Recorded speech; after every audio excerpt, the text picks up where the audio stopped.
Ladies and gentlemen, welcome to the Information Man Show. We're going to get started. I've never really done early morning shows like this. For some of you, it might be afternoon or early afternoon for you. We're going to get into this issue. This is a story that did happen some years ago, a few years back, I think 2017, Atlanta, Georgia, about this particular homeless shelter that I'm going to talk about, which is the Peachtree Street on Pine Street in Fulton County of Atlanta, Georgia. For those of you who may be from Atlanta, I want to talk about it because what they did to this shelter and those black folks that were in this shelter is still a problem, even though there were some black men who were homeless that were able to get some housing with housing vouchers. The way this country called America tends to put a love affair, and they tend to put animals as a priority over humans, in particular black people who have paid taxes in this country and have paid the way.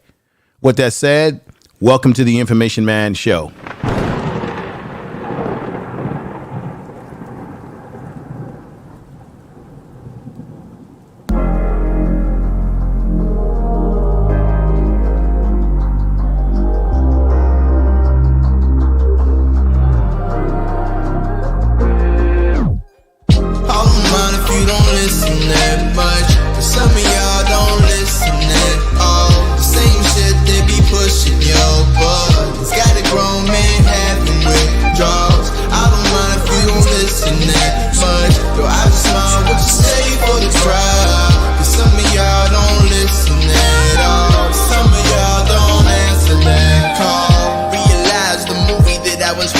It's the end of the world. Illuminati is coming. Gather the boys and girls and watches it all unfurls. They clutching at all their pearls and no one asking for guidance. Stimulus check, won't you cash app that? I got niggas and they said that respect they black. Politicians and they said don't know how to act. That's why we sitting on the wrong track. Back to the long track. And it's okay to be rich. My mama always told me I was destined for greatness. But my mama also, she told me take care of the kids and everybody around the world that can't fight for it. So it's a Hakuna Matata, beast on the water.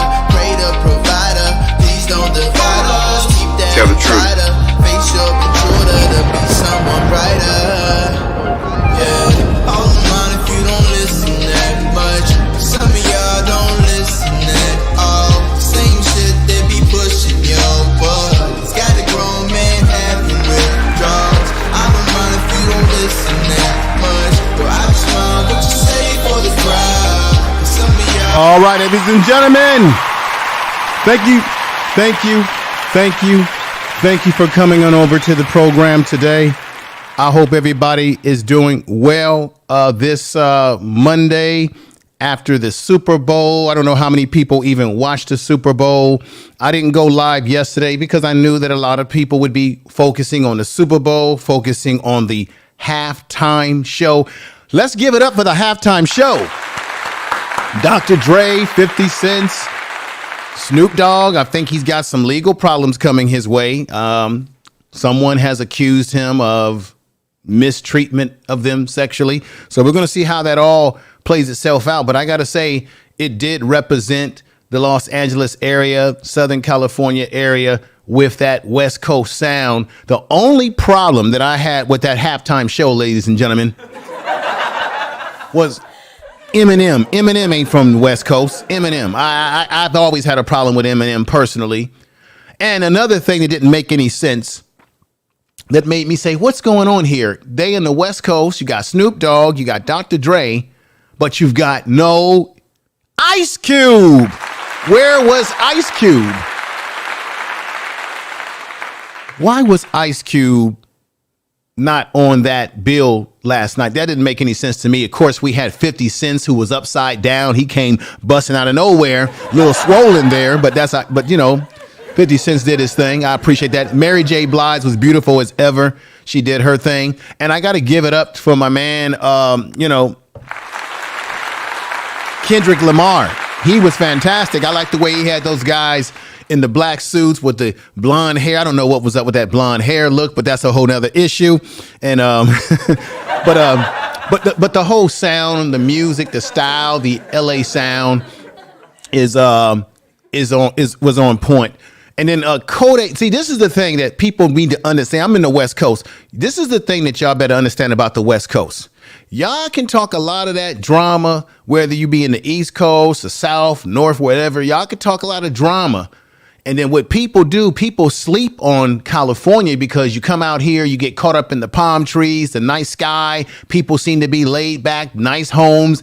And you're like, oh, this is a real passive place. No, you come out here to Southern California and you start talking about people like Kodak Black was making statements about Nipsey Hussle. And you come out here to the West Coast.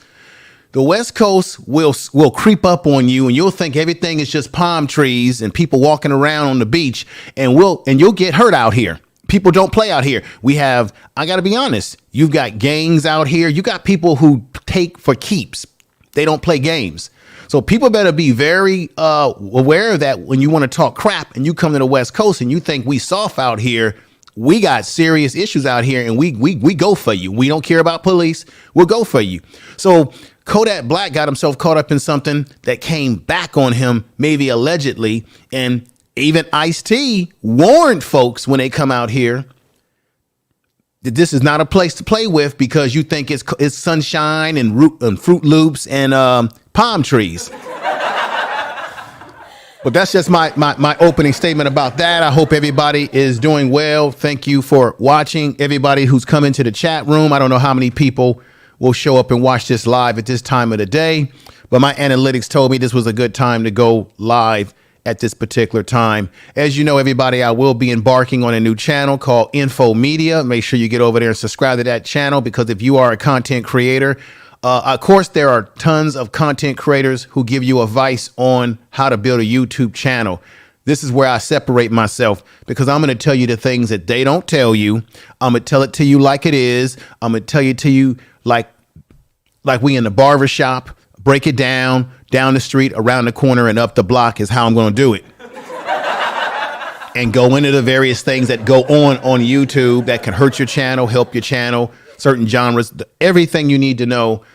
Gear reviews, the whole 9 yards. So make sure you subscribe to the Info Media channel. If the moderators in the chat room can do me the biggest favor and maybe drop that link from the Info Media channel, which I have not dropped content yet. I have a little short on there, but we'll be dropping content soon. Just go do that periodically. Mods in the chat room, drop it through the chat room so people can go over there and subscribe to that channel. And watch it, and watch another video on this channel as well. So let's get into it right now. The topic at hand is Atlanta, Georgia. Atlanta, Georgia has had a big problem with homelessness. We got homelessness all over the country. New York, San Francisco's got it really bad. I lived in San Francisco for years. It's really bad. You got, they had this program called Needle Exchange. And it gets to a point now where you got to watch where you're walking on the streets. You got to watch your kids being in parks because they may get pricked by a needle. You just never know what's going to happen. So things are not that great. Homelessness has always been a problem, which America as a country has never done a great job in addressing the homeless problem. We got Los Angeles, which is a damn shame, where you have a Skid Row. And what's happening, they want to remove people off of Skid Row. Look, I want to see people get out of being homeless, get out of these Skid Row type areas. But normally when they do it, they are trying to gentrify the area and remove you out of sight. When you look at the Super Bowl that just happened yesterday, black folks have been living in Inglewood, California for years. Tell the truth. Now all of white folks didn't want to live in Inglewood, California. Nobody wanted to live in Inglewood, California in terms of these folks that come around with money. And they built a stadium. And whenever they build stadiums, ladies and gentlemen, and banks and various institutions like that, that means it's time. This is an old school saying that we used to say back in the day. Urban renewal or redevelopment is nothing but Negro removal. Negro removal. Let me say that correctly.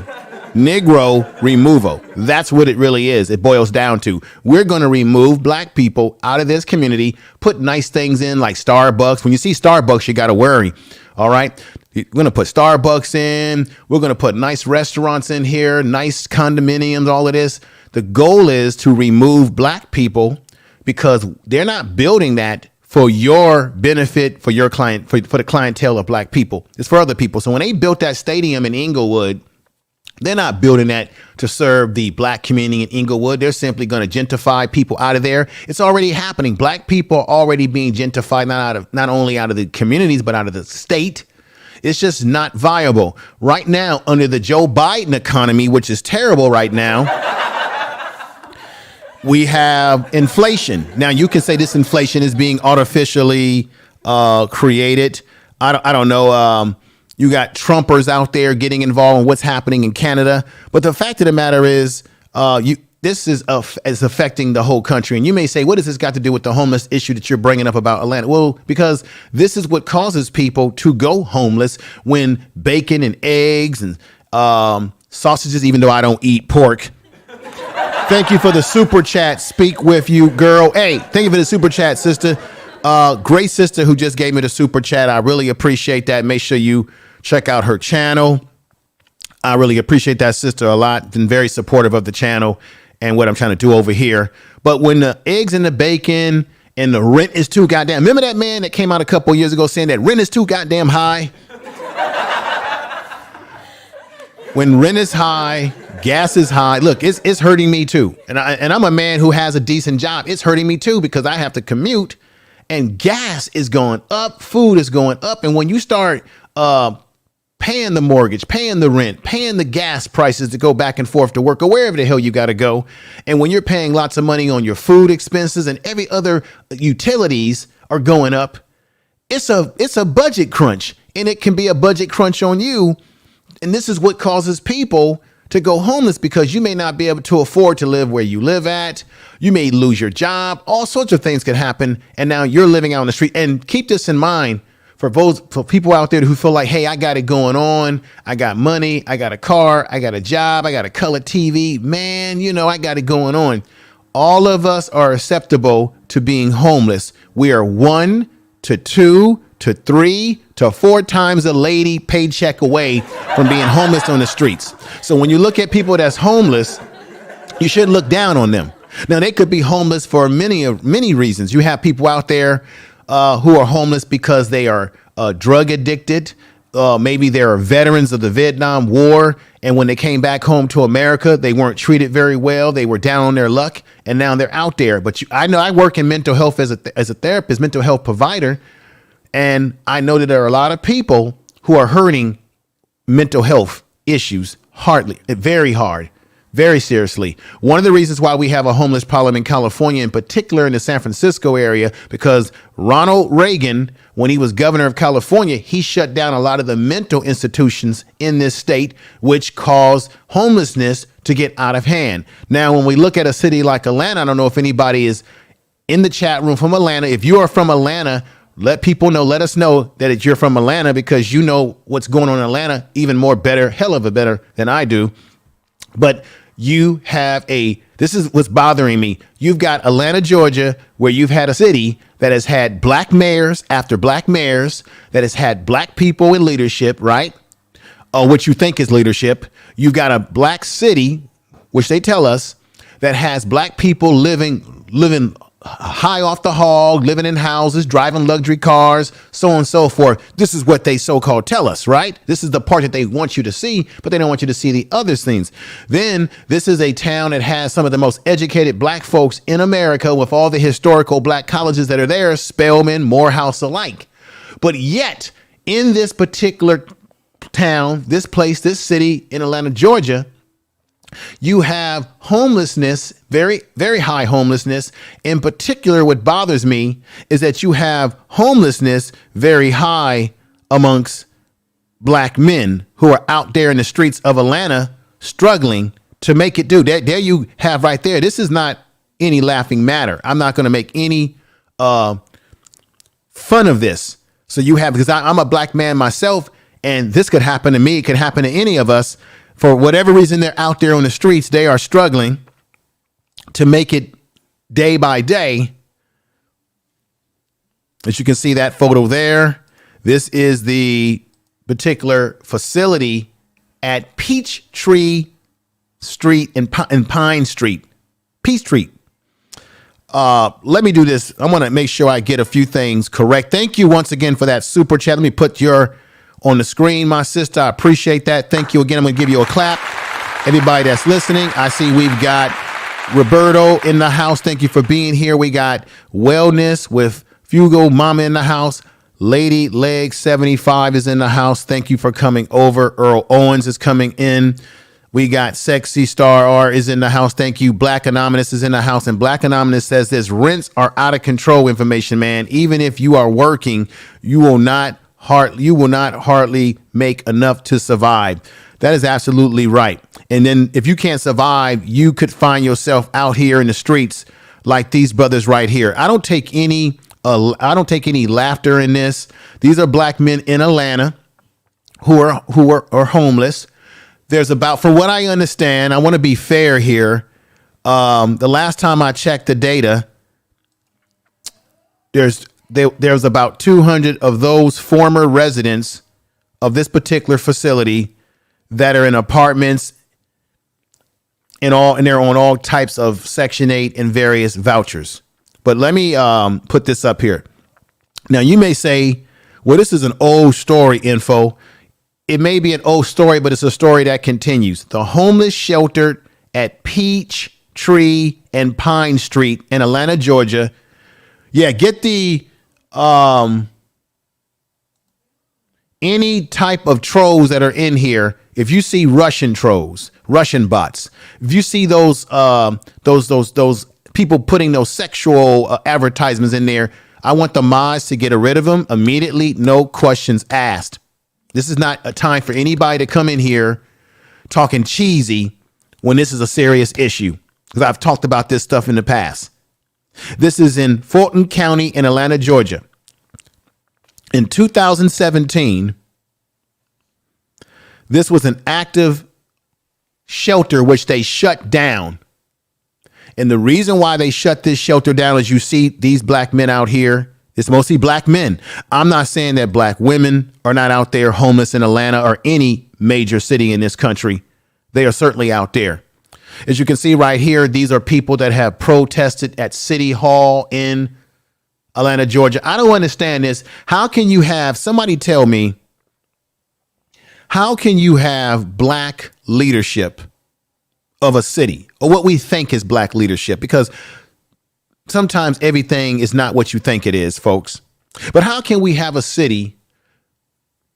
We had Bottoms, whatever her damn name is. How can you have black people who's supposed to have in key positions in this city, and you got black folks that are saying, stop the war on the poor, as you see there. Do something to help the homeless. You cannot have a city where everybody is telling you around the country, move to Atlanta, move to Atlanta. Atlanta is the place to be. Black folks is living good out here. The West Coast is expensive to live. Come to Atlanta. It's cheaper to live. You can live good out here. They're not living good out there in Atlanta, Georgia. That's an illusion. That's an illusion. Most people who go to Atlanta who are not from Atlanta, they're going out there for Freaknik. I remember they used to have Freaknik back in the day. They're going out there for some football, Super Bowl game, or some type of party, some type of social, something social, something to have a good time. When you go to a city and you're only going there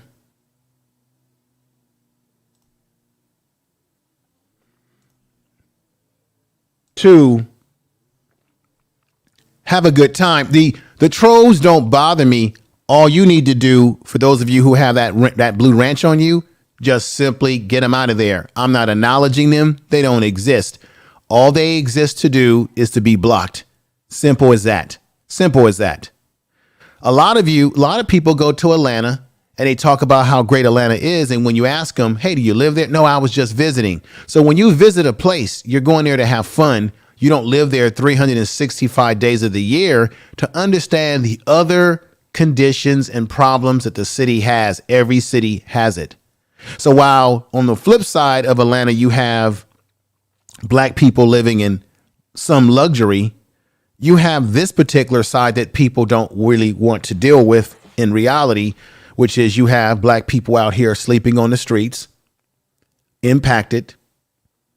And what happened is you had a black woman, Beatty, who decided that she wanted to make a difference in the community and change what she was seeing. Let me give you some genesis. This particular shelter was shut down for redevelopment.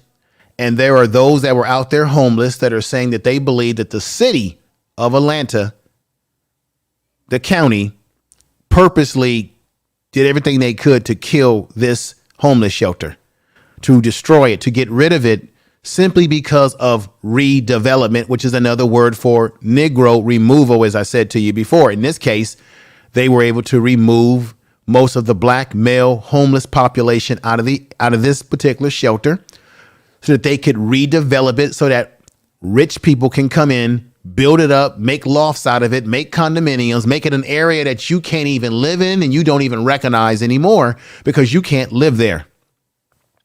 I want to say peace to Super Mike 2164, who just gave me a super chat, and I really appreciate that. Brother, thank you for that super chat. Thank you for the super chat. As well for coming through. I appreciate that. Most definitely. I saw that in the house, and thank you for that super chat, brother. I want to recognize you. I'm going to put you on the screen here. This sister right here, great sister right here, gave me a super chat as well. And then if I miss Super Mike, I don't want to miss his contribution to the channel and to the, I think I might have missed it. He says, let me see. Super Mike said this, ladies and gentlemen. Super Mike 2164 says some type of characters we had to roast last night are the ones running LAT. Yeah. You know, I had to roast him real good. Like yesterday, I was on BMT's channel yesterday, and there was somebody, I'm not going to give him a name, who was talking some smack, and I had to get up there in the panel for a moment and put a smack down on him. Put a smack down. Well, Super Mike, thank you for the super chat, though. Thank you for the super chat. I appreciate that. For some reason, I want to put your super chat on the screen, but it won't let me because I can't find it. And here we go. I just want to acknowledge this brother right here. Thank you, brother. Thank you for the super for chat. That.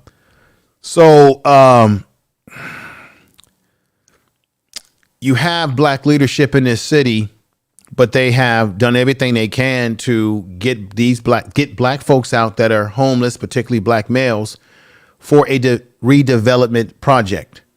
Now, let me go ahead and give you some history.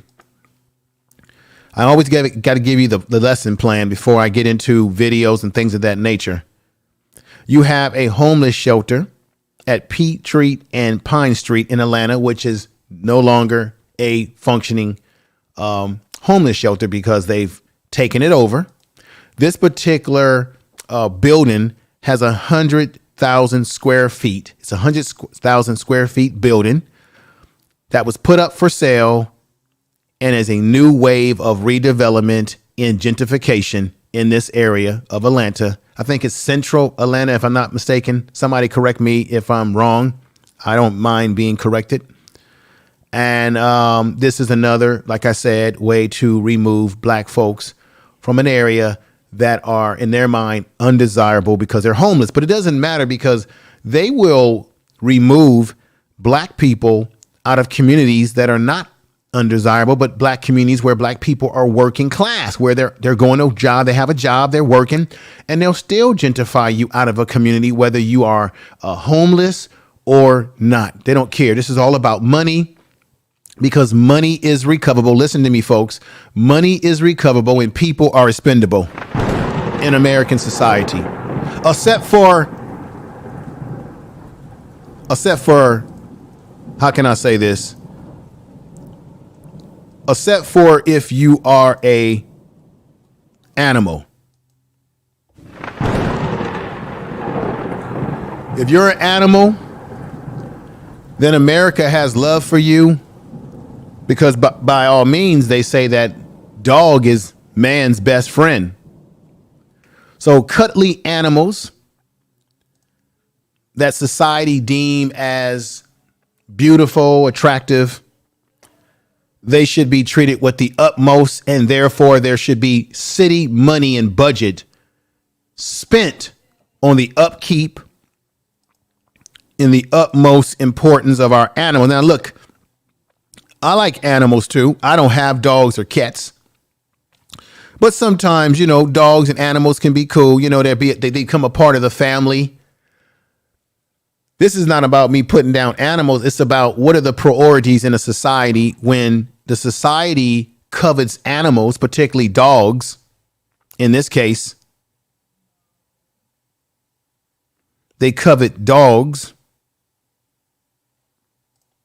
over people, dogs over people. Last time I checked, dogs do not contribute to the economy. Dogs do not pay rent. Dogs do not vote. Dogs do not build society. They are simply pets. Black people, black men, black women, even if you're homeless, you still have the ability to clean yourself up. They still have the ability to contribute to the economy with getting themselves back on their feet to be able to work or create a business, to pay taxes, to contribute to society. Animals contribute nothing but pleasure to you in terms of you can pet them, you can walk them, you like to see them bark, you like the way they look friendly, they look cuddly, and things of that nature. And while we worry about animals, ladies and gentlemen, and we love to rub our pets, we love our pets, but we don't love black people in America because we'll let black people sleep on the streets.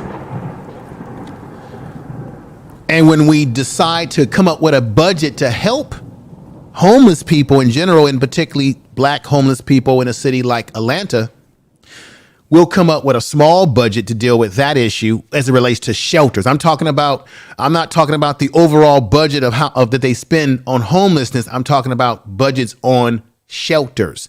Not that shelters are the be all to end all to helping people out, but it's a start somewhere.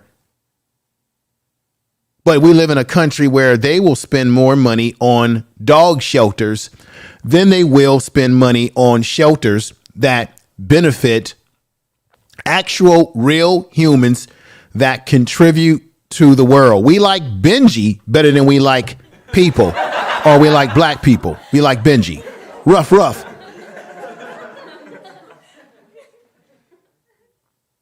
See, some of us grew up on Benji, maybe Lassie, the dog. Lassie.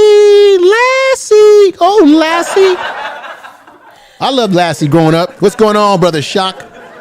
And thank you. Somebody else gave me a super chat. Now, sorry if I might have missed that. Did I miss anything? Let me do something. I think I might have missed something. And I don't want to miss anything, folks. Did I miss another super chat? Now, real Aaron Collins is a man that I probably would want to bring on a panel today to have him talk, because this is a man that has some experience in this area living in Los Angeles that can tell you a few things that will blow your mind with the whole Skid Row in Los Angeles. And we've done a show about this in the past. He gave me a super chat. Thank you for the Real super Aaron chat. Collins says, Info Man just setting in and resting up. Right on, brother. So we grew up on Lassie the dog, right? This dog right here that everybody fell in love with in America. Then there are some people who like German Shepherds. And I'm going to tell you about German Shepherds, history about them, right? This is the dog that they used on black people in America during the 1960s and the 50s during the civil rights movement, right? They used, what's going on, Erica? Glorion Murray. We got Portland Girl in the house. Let me see. Is this Portland Girl? Why should they love black people? It sounds so pathetic when black people ask their question is back to people responding to love. Well, Portland Girl, if that's the real Portland Girl that I'm thinking of, I don't like what you just said, period. And that's why you got blocked, because Let me see here. You said love themselves and each other, not white. Let me see this here. It's black people responsibility to love themselves. And look, Portland girl, this is what I'm going to do. Portland girl, I'm going to unblock you because I know who you are. I know you got blocked. I'm going to unblock you, but I'm going to erase your statement. Your statement will be erased. I know who you are, Portland girl. Yes, black people need to do more self-love for each other. That's a no-brainer. But when we have black people in a leadership position, we expect them to help us because we pay damn taxes. Our taxes pay for the services that we should get. And there are, like I said earlier, there are all sort of circumstances while a black person, what's going on, Black Votron in the house? There's all sorts of reasons why black people can find themselves homeless. It's not always because black people are not doing right by themselves. There can be look, like I said, let me put myself back on the screen here. Like I said before, people are already feeling the money crunch right now because rents are going up. They're not going down. They're going up. Gas is expensive. Housing expensive. There's a lot of things that can make you homeless. Portland girl, you better wake up and recognize the reality. You yourself are 1 or 2 or 3 paychecks away, as well as me, from being homeless. Any of us can be homeless, and you ain't got to be homeless just because you're on drugs, just because you were a failure in life. Like I said earlier, there are people out there on those streets that are out there for a variety of reasons. Things went wrong in their life. They got mental health problems. They maybe were on drugs, or they might have been living high off the hog, lost a good job, couldn't get it back, put it all back together, and they find themselves homeless. So you got to recognize this from a multi-dimensional purpose. Now, I want to talk about this, as I said before, the German Shepherd. Remember, the German Shepherd was the dog that was used on black people during the civil rights movement to bite us, to terrorize us, and what have you. And remember, when Muhammad Ali went to Zaire, they loved him out there in that's the boxing match where he fought Joe Foreman and recaptured his championship belt. And everybody thought that Joe Foreman would beat him. When Joe Foreman went to Zaire, black folks in Zaire did not like George Foreman. He never understood why he could not get love from the people. And they said, Ali, boom yaye, Ali, boom yaye, which was basically knock his ass out. Foreman. And Ali went to a spiritual woman who told him, you're going to win the fight. They didn't like George Foreman because he brought this dog over there. And the people did not like that dog because that was the dog. The German Shepherd was the dog that the Belgians used in the Congo and in Zaire, in that area, to oppress the people. Now, I'm not saying that we should hate the dog because dogs simply do what they're trained to do when you have evil people training them to do harm. But I'm just bringing this up because dogs have been used to harm black people during slavery, during Reconstruction in this country, and during the transition into the civil rights movement. And once again, because I know there's dog lovers out there, I'm not saying that the dogs were born to attack black people, but they were used. So what I'm saying is, the reason why I'm saying this is because in American society, people love dogs more than they love people. People love their pets and their animals. Let's be honest about that. More than they actually love people. They will covet animals before they will covet the importance of human life. And in this case, human black people that are homeless in Atlanta who were moved out of this particular homeless shelter due to economic gentrification reasons. Let me go into this right here. So once again, it was a redevelopment agency to move black people out of Peachtree on Pine Street homeless shelter, which is no longer operating as a homeless shelter to this day.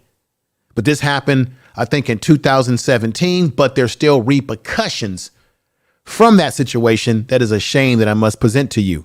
In its day, now this is Peachtree. In its day, Peachtree Pine Shelter would take in about 700 street denials or more on cold nights. It was a emergency relief wave for a system long broken when other shelters could not. So this was a shelter that would take in homeless people. In this case, it was black people, black men in particular, that other shelters just would turn away. They didn't want to deal with them. They didn't want to handle them. But this sister Beatrice took these men in, and she tried to create a situation to help the community in its homeless problem, in particular, helping black men, black people in general, because there's certainly black women that are homeless as well. I don't want to negate that fact as well. Now, Anita Beachtree was a gritty grandma who operated the shelter since 1997 before they shut it down some years ago. Okay, 1997, and she ran the Metro Atlanta Task Force for the Homeless since 1980s. Now, this task force had to actually sue, or was in a suit with the city of Atlanta, which they ended up settling.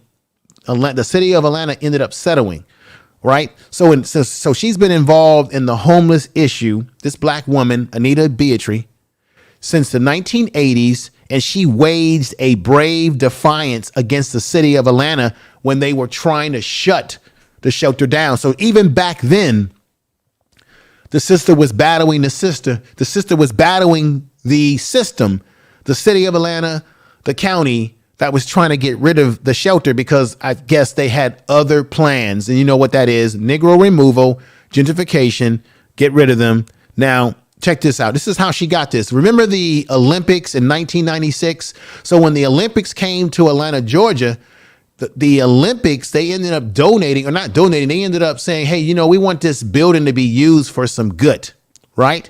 Anita Beachtree, and her group on the board that she created,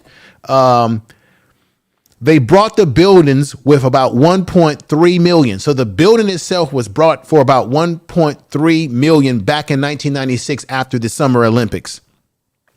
She vowed, Anita Beachtree, this sister, she vowed to turn lives around and give the unwanted a place to rest in a harsh environment down there in Atlanta, Georgia, meaning those that were homeless, who were sleeping on the street and had nowhere else to go because the city didn't give a damn about them. So it took a sister to come in with a group of people where she created a task force, and somehow they had to muscle up the money through donations, to get 1.3 million that was gifted.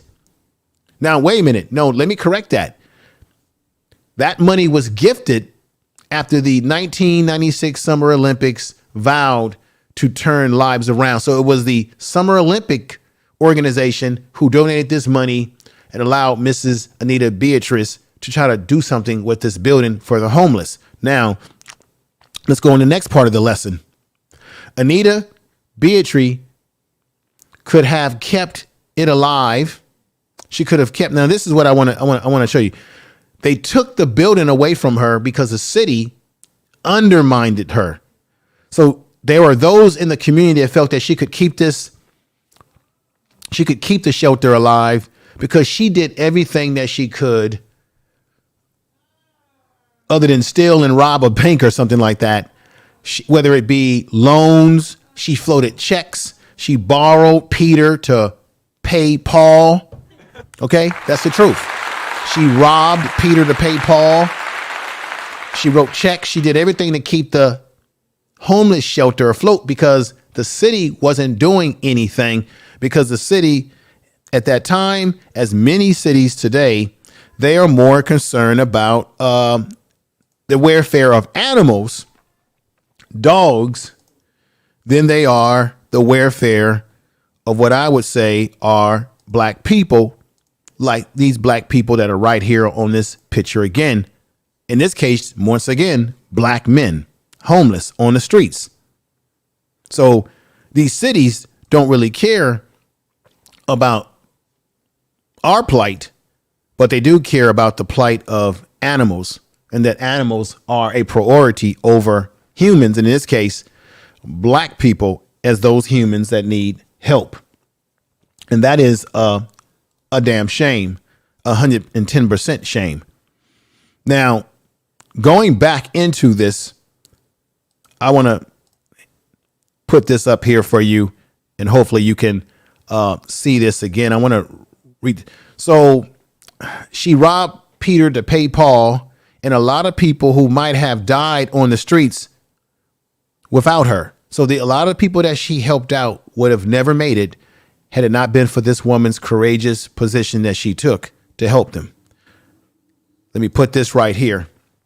500 society cast-offs collected on the door steps of the Midtown. This is in the Midtown area of Atlanta, Georgia. I had said Central. No, it's Midtown. So let me correct that as well. The Midtown area of Atlanta, Georgia, each evening just couldn't stand it. So people couldn't stand the fact that she had people at the door on the doorstep waiting to get into this shelter. And so the city, hear me out, folks, the city in the business community waged an effort to cut off Beatrice's funding and make the shelter die. Let me say this again. Back when this shelter was operating, it was the city of Atlanta, Georgia, that did everything they could to shut down this shelter, the Lifeblood. So this wasn't some outside. They did everything they could because they had already cut deals with the redevelopment groups who said, we're going to build condos, we're going to build all this stuff, and we're going to make it very expensive, and we're going to change the clientele. This is in a black city which has primarily had black mayors up to date. So ask yourself this.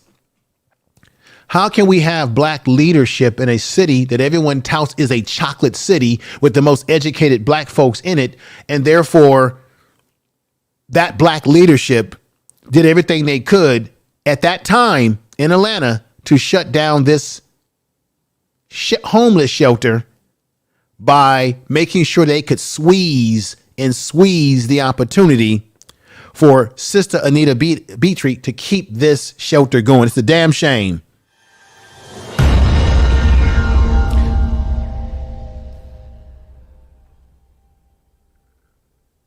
It lets you know that you don't really have the black leadership that you have in these quote unquote black cities as you think you do. There's somebody else who has an agenda bigger than the agenda that you think that you have. Now, this is Charles Stafford. He was a part of the board with Anita Beatrice, and he was the one that was saying that if she would be the only one that could keep it going strong. But the city of Atlanta, they did everything they could to destroy what the sister was doing with this shelter. Now, check this out. Charles Stafford, who was the chair of the task force board, was one of the board members who decided to turn over the shelter. A reported $9.7 million settlement allowed the task force to pay off a huge debt. So obviously the homeless shelter on Peachtree Street and Pine Street had some financial issues because, like I said, she was robbing Paul to pay Peter. She was struggling to do what she had to do. No help from the city, no help from the county, because if they were trying to help her, she probably wouldn't have. They never probably would have occurred this debt. However, they wanted to let them just disappear. They wanted to squeeze them out so that they could take the property. After this happened, ladies and gentlemen, what happened to Anita Beatrice? She walked away from her creation, from the homeless shelter that she ran, when the task force board moved to settle the suit. By settling that suit, that allowed them to pay the debit, as I said, but it also set up the reality that the shelter itself, the building itself, would be available. It would be shut down, and there would be some of the homeless population in Atlanta that were looking to this shelter for their salvation of a roof over their head. Those individuals, which were made up of a lot of black men, some of them were lucky enough to get apartments, lucky enough to get vouchers and help in certain areas. And that's a fantastic thing. I got to say that that's fantastic. I'm not going to deny that.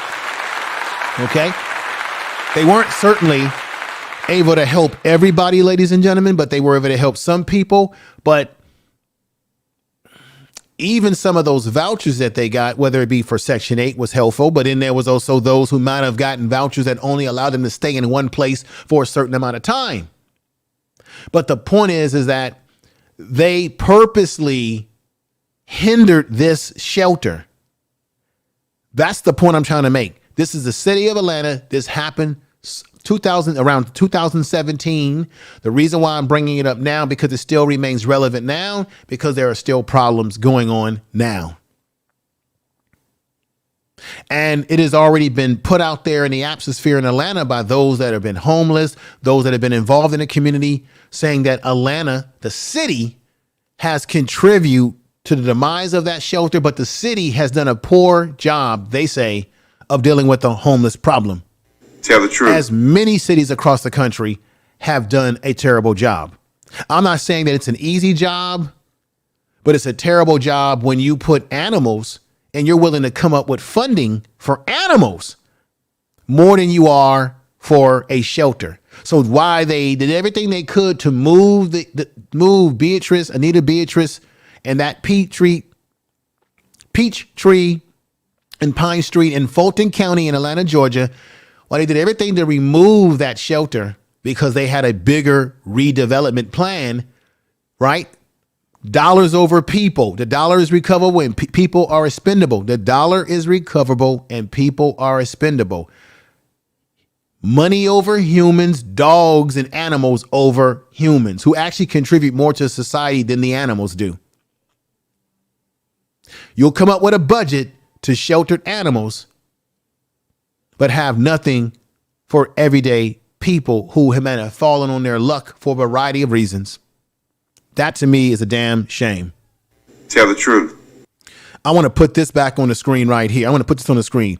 All the government agencies that have fallen short in addressing the homeless problem, they're saying that in Atlanta, Georgia, all of the government agencies play a role in the failure of when it comes to the homelessness. Now they'll tell you today, ladies and gentlemen, that homelessness is going down. Don't be fooled by that.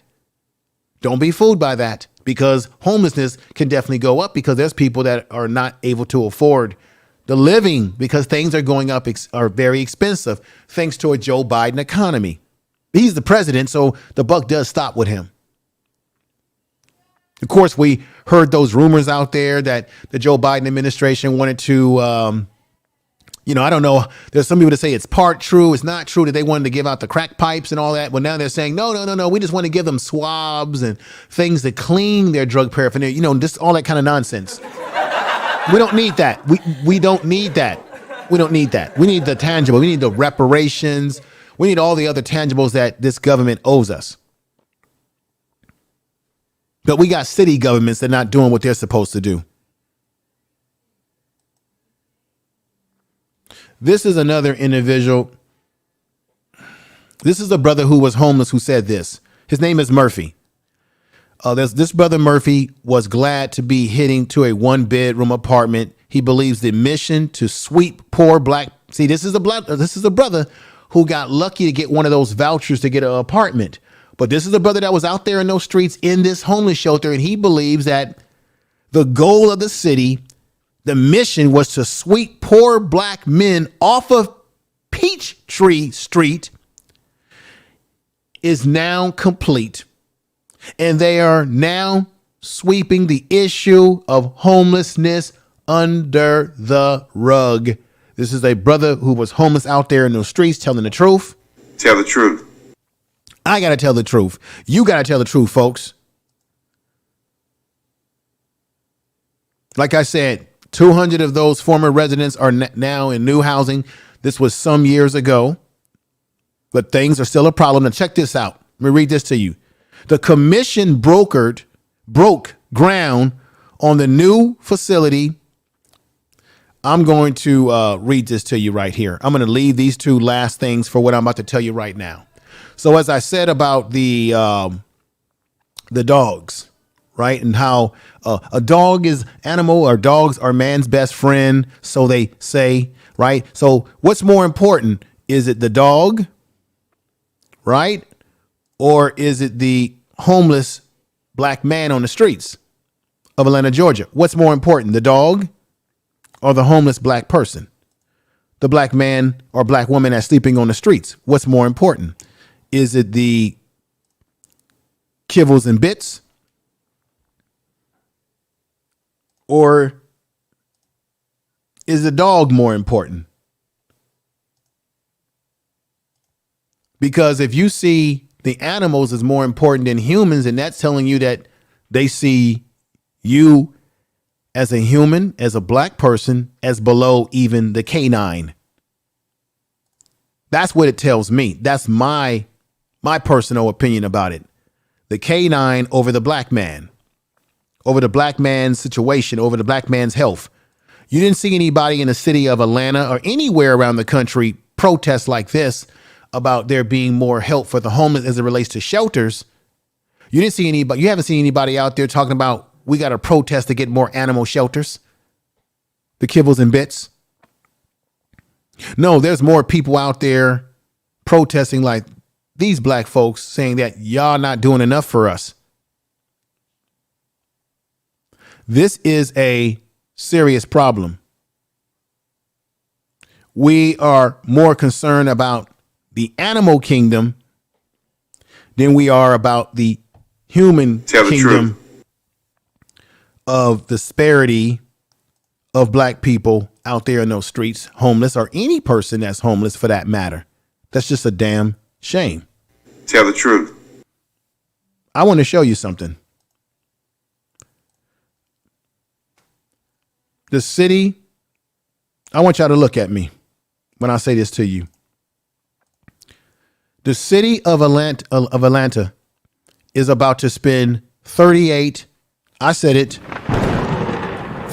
million on expanding their animal shelter or building brand new animal shelter to make sure that dogs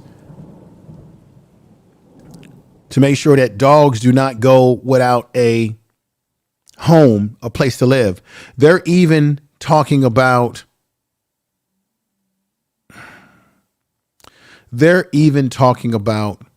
making sure that these dogs can be adopted by a family. So while they're waiting for the shelter to be built, they're asking for people to take the animals into their homes as a way to protect them from the elements. While how many people are willing to take these black men into their homes and say, we're going to help you out until you can get your voucher for your apartment or until they build that new shelter?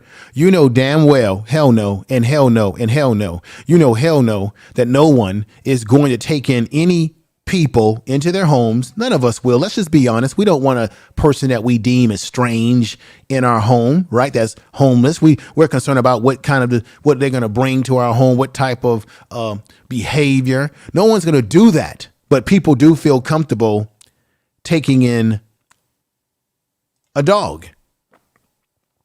You see the dog as no threat, but you'll see this man as a threat. But nobody will deny Benji the dog. Nobody would deny Benji. The city of Atlanta is going to build a new facility, $38 million facility to house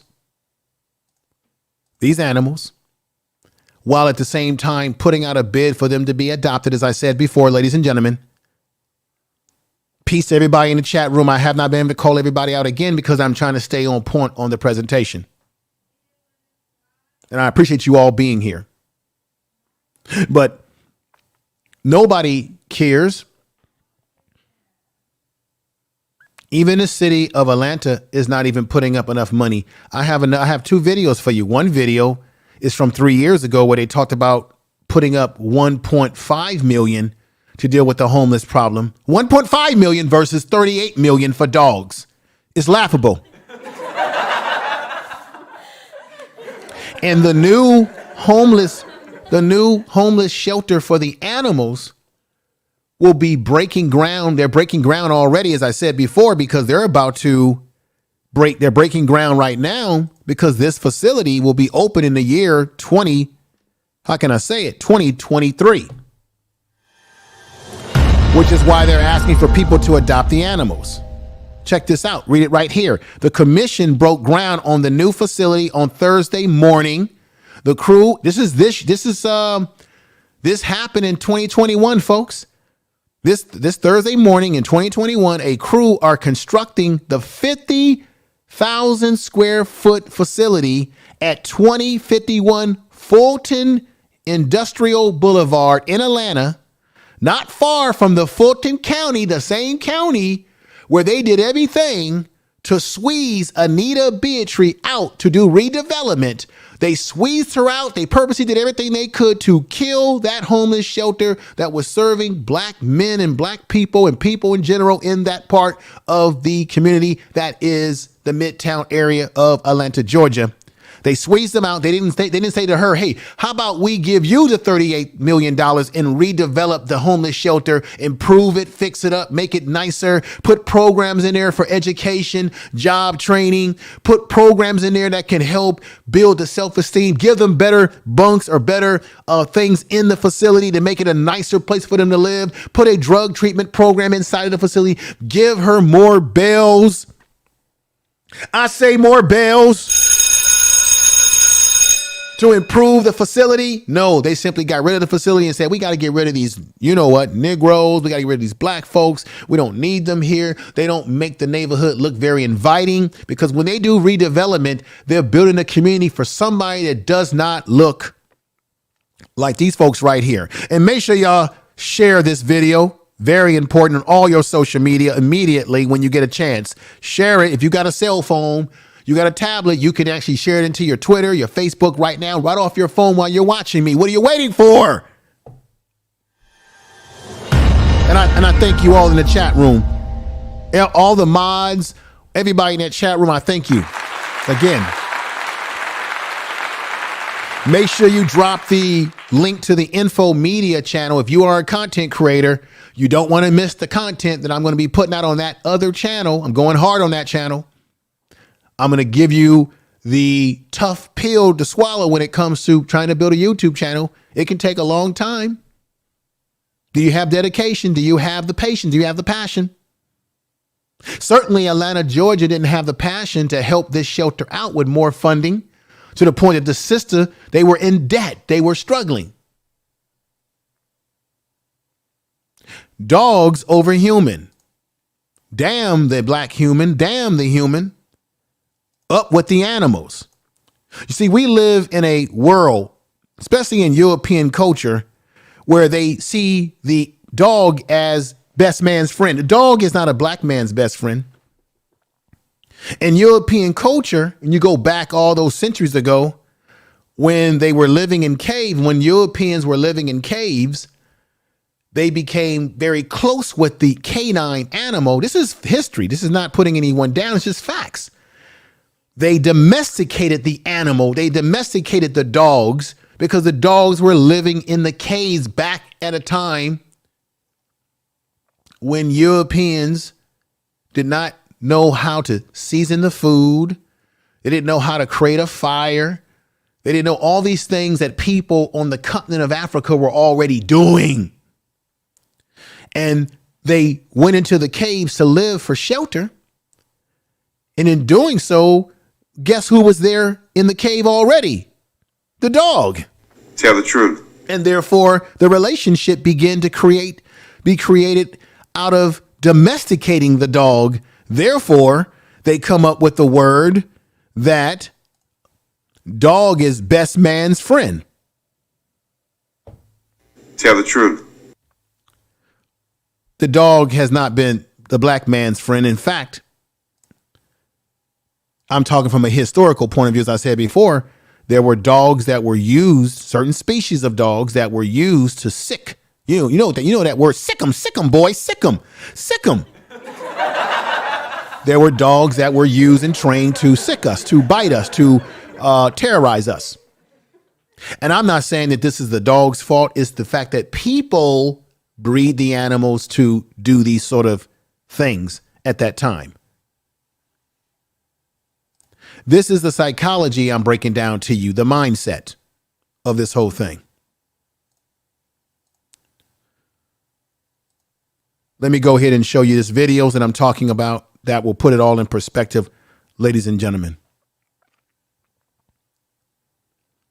And here we go. I will play the first video.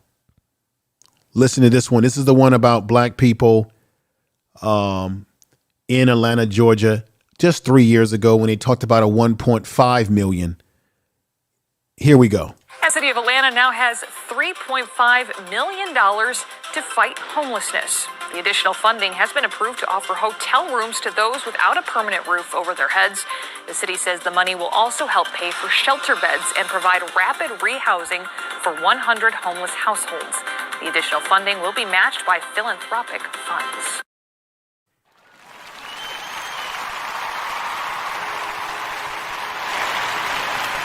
Dogs.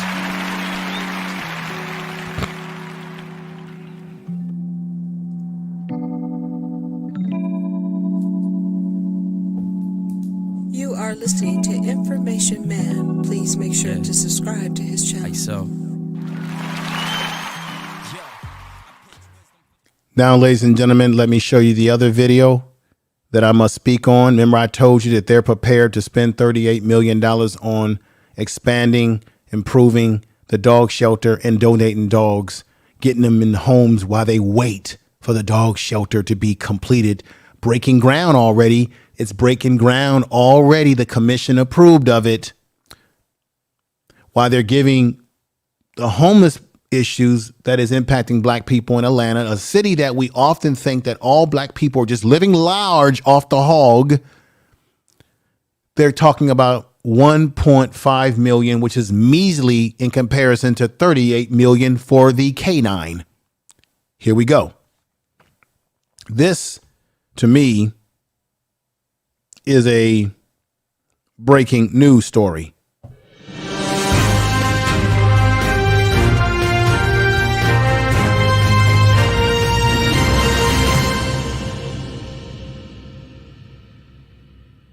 Information is power. Growing need at animal shelters in Metro Atlanta. A dramatic increase in the number of animals in need of care and a home. The Fulton County Animal Services Shelter is full.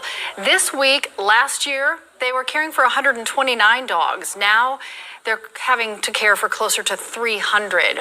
The shelter says the dogs are stressed and sick as the kennels fill up. They need families to adopt animals or people to foster a pet, at least for a few weeks. So they're holding an open house next Saturday to explain that process. And First Lady Marty Kemp is hosting the 3rd annual Pet Adoption Day at the Governor's Mansion next Sunday.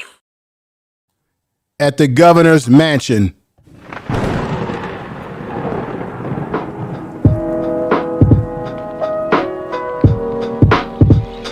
At the Governor's Mansion.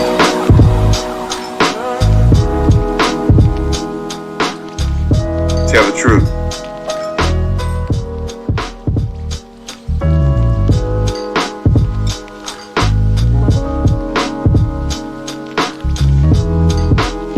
Tell the truth.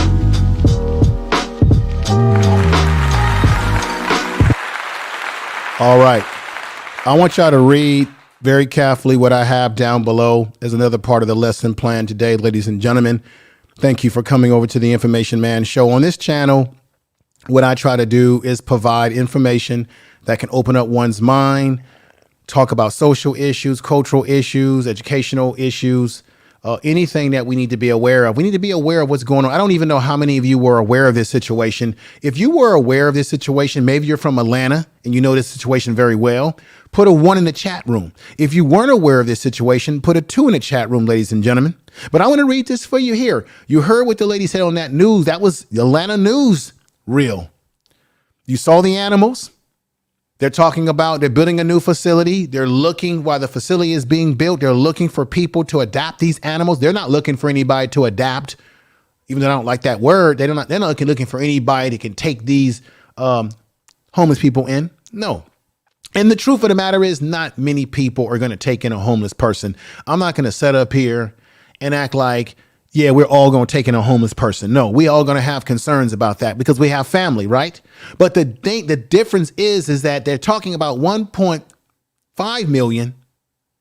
That was 3 years ago.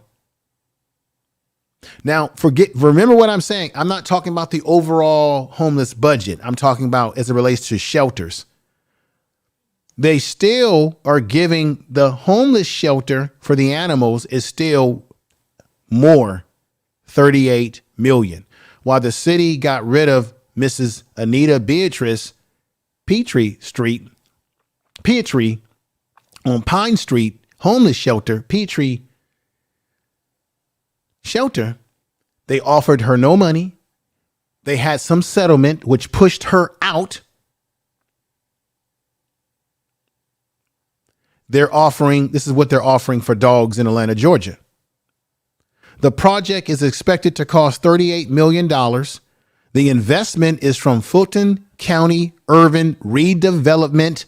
What did I tell you earlier, ladies and gentlemen? That this is same county, same city, and Redevelopment Agency is the one that all collaborated to get rid of the Peachtree homeless shelter. But in this particular project, as it relates to dogs, they were willing to offer $38 million as it relates to dogs. Is it because they can make money off of this kind of shelter for dogs? It makes me wonder. The investment is from Fulton County Urban Redevelopment Authority's bonds and is just one piece of the area's renew for the district initiative. You know what this is about, ladies and gentlemen? They're gentrifying the community. They want a different group of people to move in. Let's get rid of black people out of the community. Get them out. Get the homeless out. Get the black people that can't afford to live there. Get the undesirables out. Excuse me.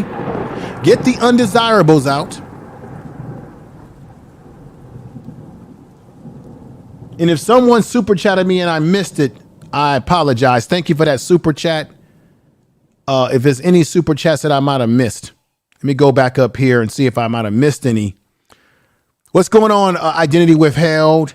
Guy Nollywood Jr.'s in the house. Lady Leg 75. Yeah, just get them. We got the beach in the house. What's going on? This beach is the better. What's going on, sister? Thank you for being here. Let me give you a clap. Everybody a clap. Yeah, just get the trolls out of here when they come in. We got Victoria Freeze Music. Thank you for coming over. Thank you. We got Black Voltron in the house. Gloria Murray. Shaka's in the house. Water Sniper. I've been knowing Water Sniper for a minute. Thank you. We got Jay Shine is in the house. He's one of the supporters of the show. He's the brother that supports the show behind the scenes, financially, emotionally. I love the brother. He's a great brother. That's Jay Shine in the house. Clap to him. We got Youssef from Ratchet Today, who's in the house. It looks like some of you have heard about this story and some have not. We got Golden Gold in the house. Thank you for coming over. I just want to acknowledge people in the chat room. It's been a while. I know I've been on my diatribe here. And when I get going, I just got to stay focused. We got Dangerous in the house. Thank you for being here. We got JT Coins Rings in the house giving me a super chat. He says, keep the awesome content coming. Thank you, brother. Make sure y'all check out JT Coins Rings. This brother is very good. He has a great channel. He's going to be doing live streams more. Go check out his channel. Give him some support. Check him out. At least subscribe and see if he's your cup of tea, because I think we got a lot of great content creators on these streets. And I love to see everybody. I want to see everybody win. We got Lady Leg 75 in the house again. Let me see. Vic. Okay, Vic. I'll just say Vic if you rather me say that. Vic Freezy Music. I like that. We got Gloria Murray, who's gave me a super chat. Thank you. Right there. Give it to you again. Thank you for the super chat. This is what I'm going to do. Let me acknowledge people by putting some stuff on the board. See, earlier I had Super Mike who came over and super chatted me. Of course, you got the trolls that came over, and we got to pay the trolls no mind. And let me see. Gloria Murray has super chatted me once before, and she says, super sticker. Thank you for that super sticker. Super stickers are cool. So what I got to do, because I'm getting all this super chat love, everybody, is that I got to go to the super chat music and celebration. We got Purple Paisley in the house.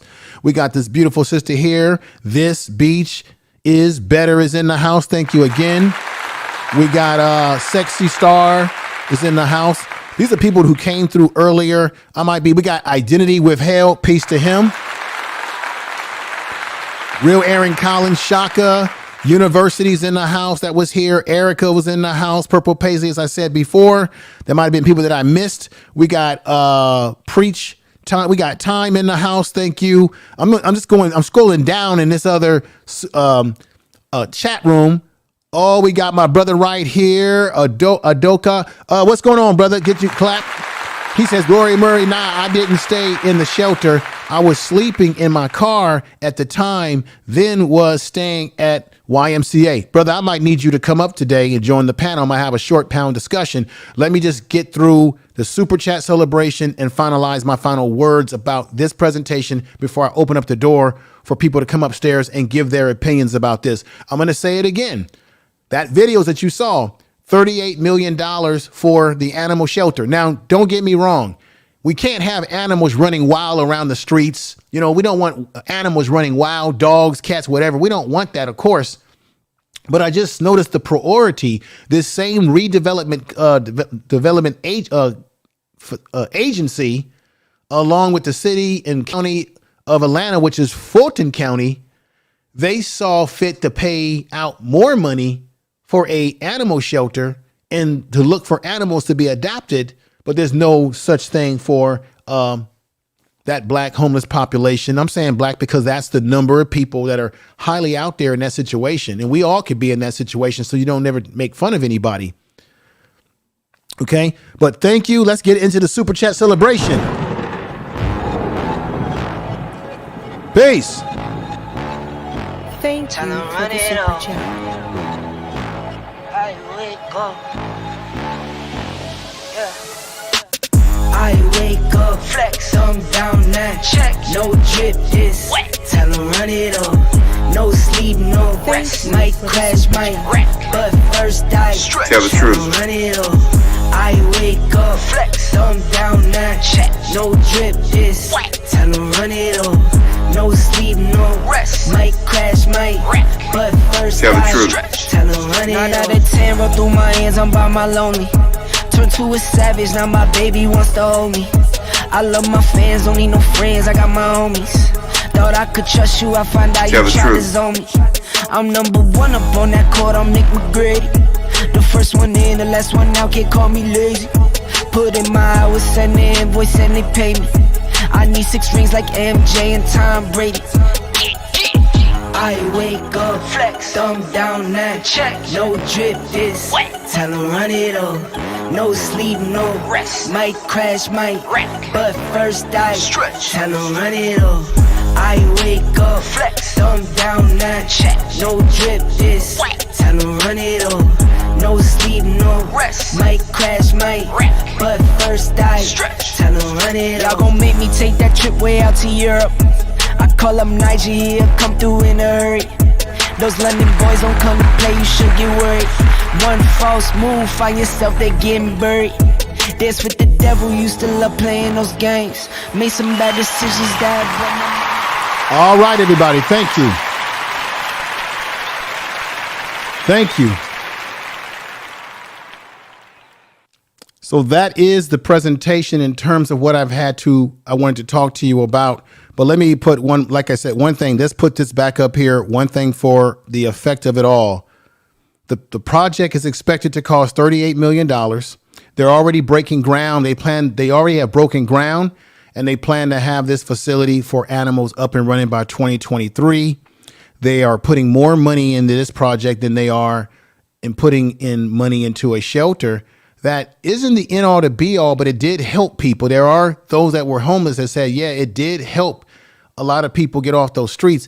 I just think the problem is that they don't like the clientele. They don't like seeing those black men out there on the ground waiting at the door to get into the shelter at that time.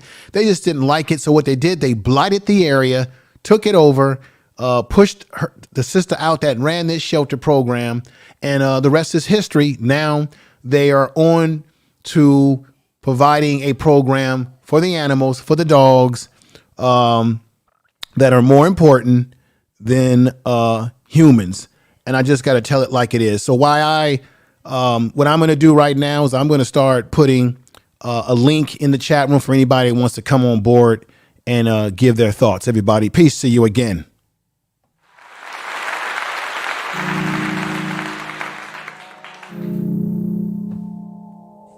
listening to Information Man. Please make sure to subscribe to his channel.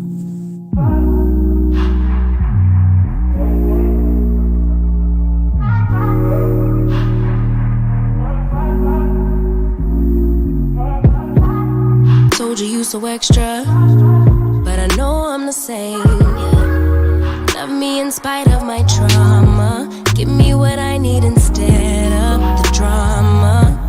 Cause when it pop off, it's like, oh my, all good all day, but the night we be going so hard on the flip side. So tell me what we on a day, babe. I could keep that same energy. When you go low, I go low too. But you'd rather stay high, I know you. Can we stay high, babe? I'd rather be on that wave, tryna control our emotions. If we on the right side of passion, we could share love in the ocean. But if you wanna go insane, either way, baby, we could go all night. We could do it all night. We could go all night, all night. Do we heal, do we bleed? I'ma follow your lead, but we could go all night. Now all of my calls go to voicemail. I block you so I don't raise hell. Should've talked through it in detail. Our separate ways ain't gon' end well, no. But when we get back, it's like, oh my, all bad all day, but the night I get that good till we act right. So tell me what we on today, babe. I could keep that same energy. When you go low, I go low too. You'd rather stay high, I know you. Can we stay high, babe? I'd rather be on that wave, tryna control our emotions. And we have my man, Real Aaron Collins, that's going to come upstairs and join me. So let me get everything set up and bring the brother on into the house. And get myself back on the screen here and see what we can make it do. I'm glad that you're here. Anybody else that want to join the conversation, don't be a troll though, but you can come on in and join the conversation. We got my man Yusef who's coming to the house as well. I hope everybody can hear me. What's going on, Aaron Collins? Brother Yusef, glad to have you here. Salute, brother Info Man. Salute, Yusuf. Man, you talking about a subject that I know all too well about, man. Mm-hmm. I mean, yesterday, millions of people watched the Super Bowl, which took place here in LA at the SoFi Stadium. Yes, sir. And when they built that stadium, they spent about multiple billions of dollars on it. Now, don't get me wrong. It's a beautiful structure and all. I've been past it several times. It's really nice looking. But they spent that kind of money on it when they could have allocated some of that money toward homelessness here in Los Angeles, which is very out of control. A couple years ago, I saw an expose on CNN. They said that LA is like one of the richest cities in the United States, but yet the homelessness out here is really at dismal levels. I've walked down Hollywood Boulevard several times and walked over pallets and seen people just laying in front of doorways and stuff. And then I will look beyond them into the mountains and hills and see the $1 million mansions. Right. This is the only city I know of where you have a complete juxtaposition of opposite lifestyles like that. They're literally butting up against each other. Mm-hmm. Mm-hmm. Mm-hmm.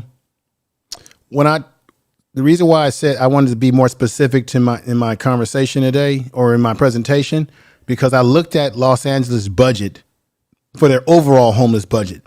I was specifically talking about the shelters.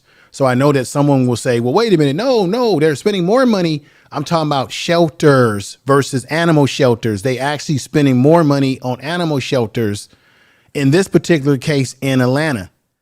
Although that video that I showed you showed them trying to make a difference with money and what have you, it isn't still in comparison to what they are investing in animal shelters. And it's just clear to me that this is about removing people that they see as undesirable, removing us. And we don't even have to be homeless. They will do things to try to remove us out of communities when we're working class and we do have a house or a roof over our head. We're seeing this throughout the country. You live in LA. We're both in California. Black folks are being gentrified out of Los Angeles. And look what's happening. And everybody, even though people watched that Super Bowl yesterday and got excited about the halftime show, that stadium is the precursor to removing black folks out of that community. And you know it. Exactly, because Inglewood is a historically black city. But yeah, it's in Inglewood. Actually, funny you should mention that. It's really right down there from South Central. If you go down Crenshaw Boulevard, which they're also gentrifying, by the way, with the new rail, they're gentrifying it all the way down from Crenshaw to where the new extension of the LAX. The new rail line is going to go to LAX, and the new SoFi Stadium was part of that gentrification process. Exactly, my brother. Right on. Brother Youssef, you want to add to the discussion? I'm going to go over to Jay Shine in a moment. You have anything you want to add, my brother? Absolutely. Happy day to everybody. Greetings. Valentine's Day. I should have had my Valentine's special effects today. Whatever the day is, don't get me started on the bloody Valentine massacre. Okay? Right. It comes out of a history. Yeah. And so, but this the thing. And hello, Aaron and everybody, Jay Shine and everybody in the chat. Info man, you know, I literally rolled out of bed and heard you on here, and I've been here ever since. And I appreciate that. You know, this was a different from me. I've never gone early like this. I just happened to have the time today, so this was different. But I'm glad to have you up here, and I want to hear everybody's point of view on this issue. Do you have anything specific? Well, obviously you do, to this particular issue. Yep, I heard about this story when it came out. I remember reporting on it a while back. I didn't do no update, so this was a good update to know where they're at with it now. That is by next year. But this isn't the first, and it's not the last, even in Atlanta in particular. See, Atlanta is supposed to be the black Mecca and everything, so you would think that black people are valued there, either by themselves or whoever is running everything. And they always cared about these dogs more. I've lived in Atlanta. It was heartbreaking every time I go to the gas station, every time I go somewhere, anytime I go downtown. The homeless are literally everywhere, like some type of critter, like roaches. They're everywhere. And the thing is, you try to help them, you give them $1, you give them something, but you can't, like you said, you can't take everybody off the streets. And to think the lady took on the effort to try to do that, and they did everything they could to sabotage it, even till this day, where they'll give $38 million for an animal shelter because of the elements. But I think about my people every time that it's freezing cold outside, every time that it's burning hot outside, every time that there's no money. And like I said, and they even got it to the point where the white bums down there feel entitled because they know they're going to get help. Well, let me ask you this question, because it seemed like you got experience living in Atlanta. Maybe other people on the panel do as well. How could this be happening when we keep hearing people touting Atlanta as being this black Mecca, as you said, as having black leadership, which we think we have black leadership? How could this happen in a city that you got black folks got it pretty much locked up? At least that's the illusion that they provide us. For those of us who live outside of Atlanta, like myself, how could that be? Because one thing about good black folks in their eyes is when we're very performative. See, we'll pretend and we'll act like this and that. You know what I'm saying? Just like they pretend and act like this and that. Oh, we're giving back to the community. We just invested $38 million in your city. And it was for what? Animal shelters. It wasn't for the people who built it. You see what I'm saying? Yes, sir. And it's not for people who have been veterans and who fought for this country. It's not the black people who's out there, who's the backbone of all of this stuff. You see what I'm saying? And you get one mistake and you lose it. You lose your whole life. And it's a part of it because we're divided in everything. So that's why, because we should be each other's first line of defense. But we do have a whole country that owes us. They owe us reparation. They owe us respect. They owe us a whole bunch of things that no one should have to fight for. But unfortunately, we do.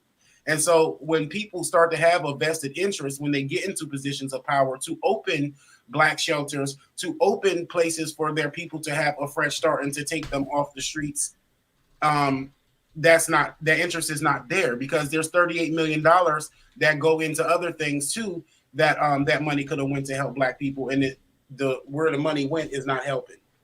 Yeah, I'm going to say this again. I recognize, because you're going to have somebody to say something. I recognize that you can't have animals running wild on the street. You got to have some kind of animal control. Totally get that. I recognize that there are people out there who made some bad choices in life, but we got to keep this in mind that there's some people out there who have mental health problems where people have been let go out of mental health facilities, like what happened in California. You have some people out there who fell on real hard luck, who actually had jobs and they just, to whatever reason, things are just not going right for them. Then, of course, there are those out there who do have substance and drug abuse problems. That's a given. These are realities, right? And then you can make arguments that there's people who just made bad choices in life or don't give a damn no more. All of that is very, very, can all go into the whole batter that makes the cake here. But at the end of the day, it just tells me how humans see other humans when you're able to get corporations and the county and all these groups to get together and come up with a higher number to build a shelter. We're not even talking about them spending money on just find them somewhere to live. We're just talking about a building to house these animals versus them trying to sabotage a black woman who was trying to do some good. For some time, they've been battling, impacting her. And then don't get me wrong. Of course, there were some of these black men that were able to find apartments. I talked about that. Yes, that did happen. But I just got the numbers to me tell you everything you need to know. Numbers, what they are valuing people at. Jay Shine, you want to time in, brother? Good to have you here. By the way, clap to you.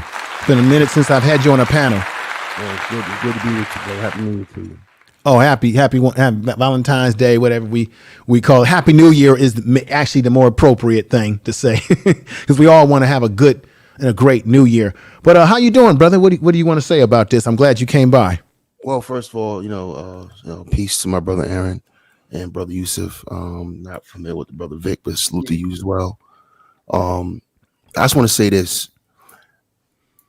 Everything y'all saying is on point, but I want to make sure we keep ourselves grounded in this conversation. Right. This system is working exactly the way it's supposed to work. Okay? It's working the way it's supposed to work. It's always been like this. It's always going to be like this. Atlanta is going to be no different than any other city. I was just talking about California. I'm from Brooklyn. Let me give you some numbers on New York for a second real quick. All right. This is great.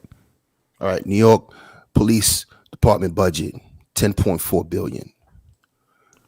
Corrections budget, $2.6 billion. You add that up, that's $13 billion. Now I want you to just take a quick guess, info, how much the housing budget is. New York City is one of the biggest, most populated cities in the world. You said, okay, give me the other budget number again. This gonna be a trip. New York Police Department, $10.4 billion. Corrections for New York City, just New York City, not New York State. New York City, $2.6 billion. That's $13 billion to arrest and lock people up. Now, guess what the affordable housing budget is? I don't know the number, but I bet you it's not in the billions, it's in the millions, maybe 3 million, 5 million, 6 million, somewhere in there. Higher than that. It's at 346 million. But I did say million though. I didn't say billion. See, I was right in that aspect. Yeah, but it's under 346 million. You know what I mean? 46 million versus the billion. 247 million. And my point is, that's evil. That is evil. That's a smoking gun, family. When you spend more money to lock people up, adjudicate them, keep a judicial system running, a bunch of people making. Come on back. Something cut off. Are you there, brother?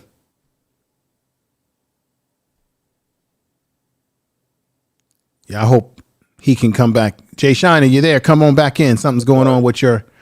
Gloria Murray, thank you for the super chat. This discussion is right up my alley because of my job. If you really know what's really going on with the finances concerning shelters, you would be disgusted. That's Gloria Murray for that super chat again. Thank you, my sister. Go ahead, Jay Sean. I'm glad to have you back. I'm going to put her super chat on the screen. Yeah, let me finish up real quick because I know you have it. All right. My point is, this is evil, and this is the way it's been crafted to be this way. There's no excuse to spend that kind of money to lock people up and deal with the so-called problem and not invest in the problem and stopping the problem from being, in existence. You know what I mean? Why are you not investing in people for a fraction of the cost that they're using to militarize the police and create prisons and fulfill all those contracts that go along with this? Because it's contracts that support the police department and corrections. This is a gambit. This is a racket. All right. I want you to understand this is business. It's not personal, family. This is business. It's always been business. Always Ever been business. We've been in America since America's been formed. It's been business. Unfortunately, we're part of the cog of that business. And we're exploited in that business. Poor people, black people, we're exploited in that business, and that's just the way it is. And we got to look at it that way. I want people to be mad, but not too mad to the point where it's just emotion. Mad, you take your anger and channel it to make sure that you focused on the task at hand, protecting yourself, your family, working with other black people, and making sure you understand that this is business and we got to deal with this monster. America is nothing but Hellenism on steroids. You know what I mean? It's an evil, constructed, society that doesn't deal with anything real. They could spend half the money, not even half the money, a quarter of the money they spend it to invest in people, to build people, to put people through school. It don't cost that much. They'll tell you asking for a handout info, but why are you okay with spending billions of dollars to just house people in the jails? It costs less money to send every kid to college, pay education than it does to it costs less. Than the fraction cost. What it costs to put all these people, these police. Right. Do you know in California, where I'm at, damn, you could send every kid to college. You know, to house each, not as a group, each individual man. That's like between 35 and 45,000 a year. Yeah. So think about it. If you got a prison population in one prison, that's just one, because we got tons of prisons in California. If you got thousands of men in just one prison, and it costs you annually to take care of them in that prison, 45,000, 35,000.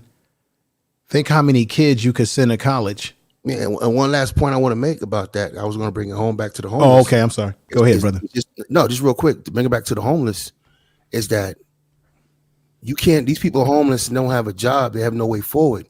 But when your butt is locked up, they got a job for you. See, convict leasing is still a thing.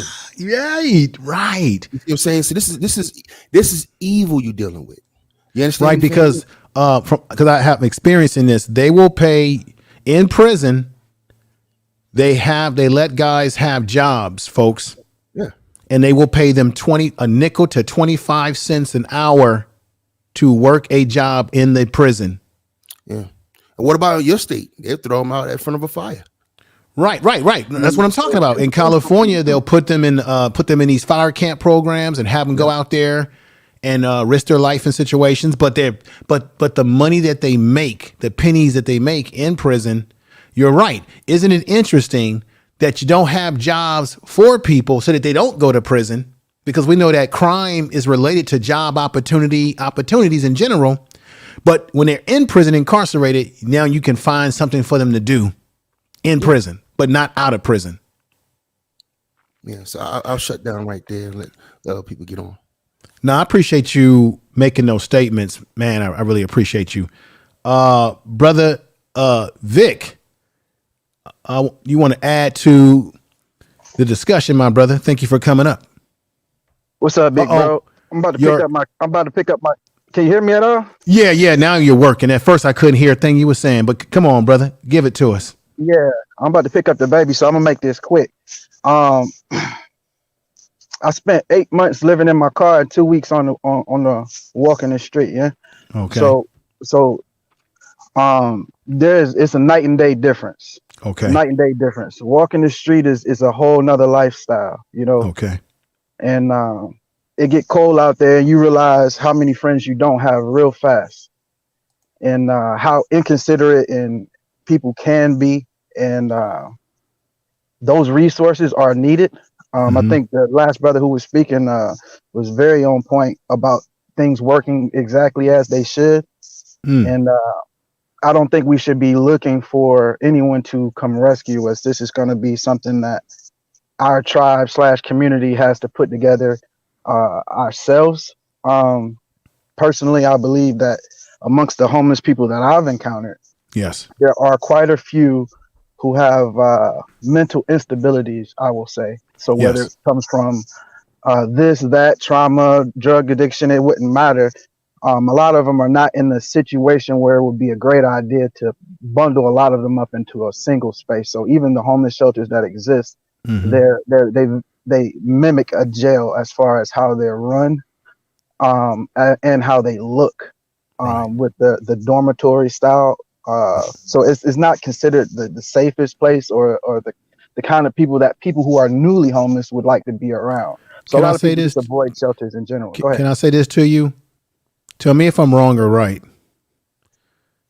What if you took funding and you changed the whole narrative and ideology of what a shelter is, meaning you put programs in there, job training, education, drug treatment, and you don't design it in a way that looks like they're sleeping in this like military style bunk, or sort of like you were saying, this sort of just throw them in there like they're just, nothing, nobody. But if you infuse a program that can address those issues, couldn't that be a narrative that could be beneficial? Because the woman that ran that shelter in Atlanta, she started with nothing, got some donations, got some help. They were trying to do some good things with when the Olympics came in and gave up some proceeds. But then you have a city that sabotages you, that has people working in that city that looks like you. That's a big problem. They could have took some of that money and said, you know what, we don't like how the program, how it is, look how the place looks. Let's reconstruct the building. Let's improve the facilities. Let's put these programs in here to make it what it should have been. What are your thoughts about that? What's funny is that's basically where I was going with this. Oh, okay. Okay, brother. Because I read an audiobook or listened to an audiobook, I should say, by Timothy Ferriss called The 4-Hour Workweek. And I was listening to it for a separate purpose. But one of the things he's talked about is when he was broke and he didn't have any money and he moved to a new city and he didn't have any family, no one to turn to. And all he had was his vehicle. But he knew ahead of time that that's what his intent was. So he devised a strategy, and that is what led me out of my situation. Okay. Because, I was walking to work at McDonald's, got a reference from a friend to a friend, got in on the McDonald's, saved my coins, got me a BMX, bought a car off of another girl I work with, you know what I'm saying? Put me a mattress in the back, you know what I mean? And I created a situation, but I never stopped working. And the idea that I got from that book was that the first thing he did was he bought a membership to a 24-hour fitness place where he could shower regularly. And the idea about to be successfully homeless, in my opinion, based on my experience, is to not appear homeless. And I think that is the issue, is that as much as, or as close to, we feel that to the poverty line and connected to our people as Black people, I think the more success that we gain, the more we separate ourselves. Right.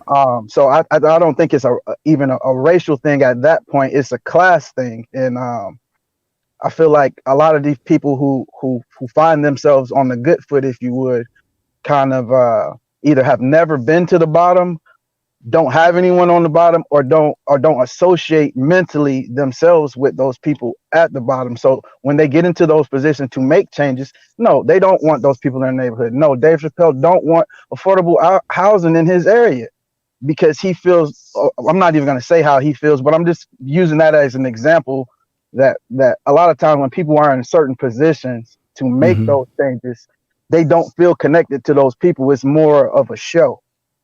Right. Well, I was going to do something on Dave Chappelle because what people may not realize is that one of the reasons why it appears that he was against it is because of the area, in terms of they're trying to take these small little communities and put expensive housing in by telling you that this is affordable housing. And when you look at the economics and how much money people make in this community, the housing that they were really trying to build was not going to actually be affordable. In fact, it would have actually driven some of the townspeople out. And that is part of the reason, from what I gather, that Dave Chappelle was against the project, because he's been putting money into that community to benefit the community.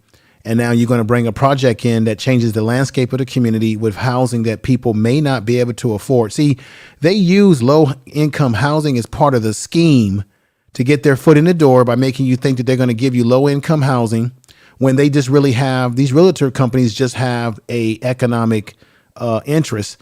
Whether you agree with what I'm saying or not, but I got to be honest with you. I like the fact that Dave Chappelle is calling the shots in this community. How many times do we see white people or other groups of people who live in a community and they start calling the shots?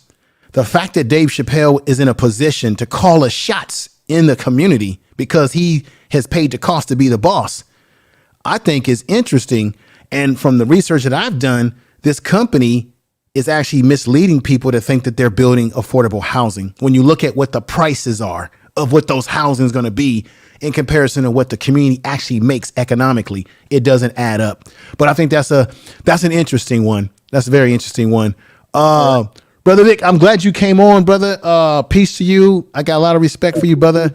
I hope to see you much soon. You're welcome here anytime that I have any kind of discussion, brother. So thank you. I got to give you a clap. You're getting the young one. I got the young one here with me today. But hey, thank you, my brother. Let me say one more thing before I get out here. Tell everybody where they can find you. You got a channel, right? Yeah.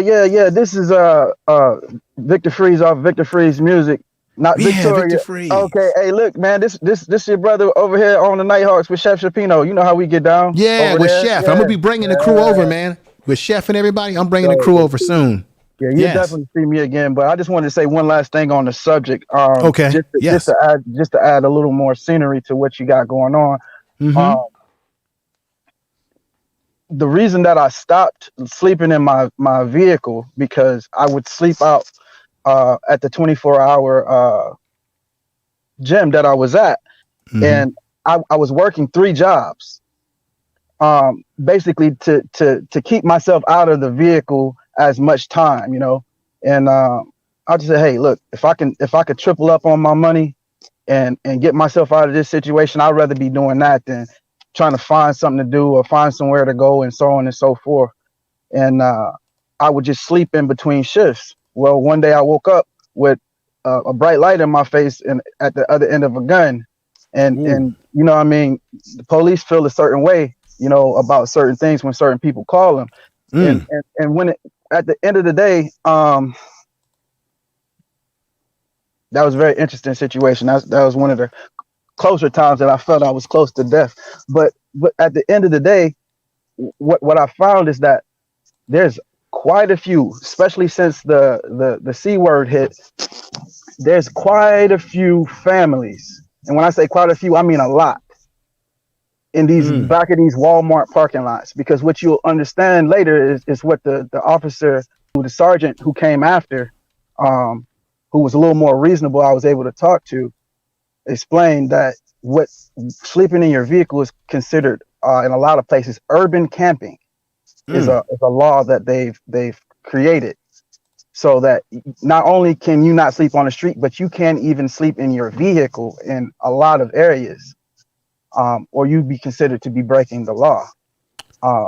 So that's actually limiting a lot of folks. But Walmart is one of the few places that is considered private property that will not enforce any of those laws. So you will see on late nights, especially in the back of those parking lots, a lot of random vehicles. Those are not mostly employees. Those are families. Oh, wow. I didn't realize that. Sometimes I just think that it's employees, you know, got their cars parked out there. Wow. You gave us a great insight here, brother. This is, man, I never thought about that. Wow. But yeah, I just wanted to add that color to the picture, man. I appreciate what you're doing, man. I got to get out of here, but we'll definitely connect again. And I appreciate y'all brothers even having the conversation. All right, that's brother Victor Freeze. So come on and subscribe to his channel. Check them out, support them. Yeah, I want to piggyback on what Victor Freed was saying too. Man, that's unreal talk.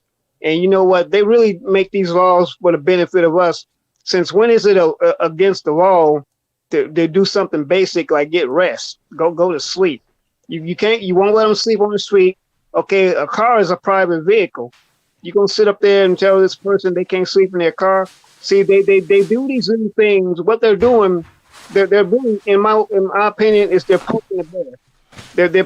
They're just messing with people, and they're getting people to the point that when they do revolt, folks are gonna just explode and snap. So what they think they're doing, enforcing the law, what they're doing is they're setting themselves up to get brought down. Because when you push the people too far, what's gonna happen is they're gonna snap, and you know what happens when people snap, right? All hell. They go out and do something. Yeah, all hell breaks loose. Yeah. Let me hear Aaron. You're right on. I had spilled something, but I'm gonna keep things going. Let me hear from Big Dog Philly OG, and then we got to get over to Gloria Murray because she says she has direct experience with this sort of situation as well. Because they've been very patient. I'm gonna come back to everybody before we end the stream for today. But Big Dog Philly OG, have a lot of respect for you, brother. Thank you for coming upstairs. What are your thoughts? You've been sitting back. You've been hearing what people are saying. What are your thoughts, brother? Yes, much love, much respect to everyone. First of all, appreciate your information, man, for letting me up, my brother. Yeah, no problem. Anytime, brother. For me, it's sad because we allow these people to get so much power. They're doing anything to us. It's sad that they're building animal shelters for animals instead of shelters for humans, and we're allowing it. That's what's really killing me. The people is allowing it because we have the power, not this government, not this Senate, but we done been into religion, politics, and it has controlled our hearts and our minds, and we done gave these people power. And they're building shelters for animals. They care about animals' lives more than they care about human lives. Right. And what's sad about this, OG, is that this is a black city, at least what we think is black, with black people that are in leadership positions. And the same thing is happening that would be happening anywhere else. And I think what Jay Shine was saying is correct. The system is working exactly like it's supposed to. And it's sad, brother. Mm-hmm. Well, let me ask you a question since you live there. Remember, that just to give you perspective here again, this is something that happened a few years ago. This is just an update because currently, as I said before, they're breaking ground on a new facility at $38 million for animals, right? And what you said is correct. And this is how I feel. Animals are seen as more important than people. Let's be honest. There are some people who love animals more than they do people. That's just a fact. And we know that we live in a culture called America where there's this relationship where they call dog man's best friend. And we can take it all back to Europeans and domesticating the animals in the caves and all that sort of stuff. Man, you flip God around as dog. Right. And I've heard that growing up. People say that. You flip it around, it spells dog. So somebody, I think it was Shaka, said earlier in the chat room that, well, this is happening because people are making poor choices. Of course, people make poor choices, but I'm going to say it again. People are in the situation that they're in for a variety of reasons. I'm not going to be arrogant enough to say, well, this is just poor choices only, because any of us, depending on if you're a person who's employed by someone versus being a business person. But even if you're a business person, we can all be 1 to 2 to 3 paychecks right out of the door. And if you are a business owner, you could be a few profits from being homeless yourself if you can't, because even if you're a business owner, you still got debt too. You still got bills to pay to run your business that could drive you out. So that's where I'm going to humble myself, because any of us could be in this situation, whether we believe it or not, at any time. So, Sister Murray, what do you got to say about this? I mean, you just left a message in the chat room about how this was up your alley. Yeah. How you doing, guys, on the chat? On the panel. And Jay Shine was touching upon something when I put up that super chat. And I thought I thank you for that too, by the way. Yeah, I thought he was going to go all the way with it. I'm Brooklyn myself, and I work for the city, NYC, and I work in the shelter systems. And even I went homeless while I was working for the city. Like the first seven years of working for the city, things happened, and I had to go through drop-in centers because I couldn't actually apply for shelter like that through the shelter system because of my job. But I'm gonna make this real short and sweet. If y'all knew the millions, and I'm not talking about 5 million, 10 million, the hundreds and millions that are spent on shelters, right? Okay. Because they get grants from the government, right? Especially in New York City, because it's a part of Office of Emergency Management. Okay. I'm listening. Just cleaning up here. Go ahead. Yeah. So with the hundreds of millions that the city receives, and I shouldn't be saying this, but bump it. Guess how much is actually spent on the actual shelters? Oh, I see what you're saying. That they spend more money on operation costs, expenses. No. More money goes in their pocket. And here's the second thing. Oh my goodness! Why you think they're using animals? Okay, yeah, they want to take our land and then use the cover as okay. We want to build an animal shelter. Yes. But that's another money pot because animals. What do you see? You don't hardly see any commercials or any advertisements going towards veterans that are homeless or people that are homeless. You see animals. You see things that it's really going to play on people's heartstrings. Right, because I had said that earlier that maybe they're making money off of this new shelter that they're going to break, that they're going to open up in 2023. Trust me. Like, I don't know Atlanta, so I can't speak on Atlanta. But what I will say is this. That money that they're so-called raising and whatever to go towards that animal shelter, 30 million? I would bet everything that I have right now in my possession, only really 5 million is going to go towards that shelter. And the rest is going to go into their pockets. Right now, it's a money grab and it's land snatching. It's drying up resources. Jay Shine was on the money, what he said. It's an evil system that's been in play ever since the U.S. was colonized.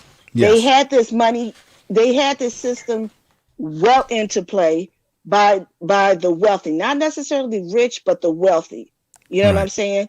The hidden hand.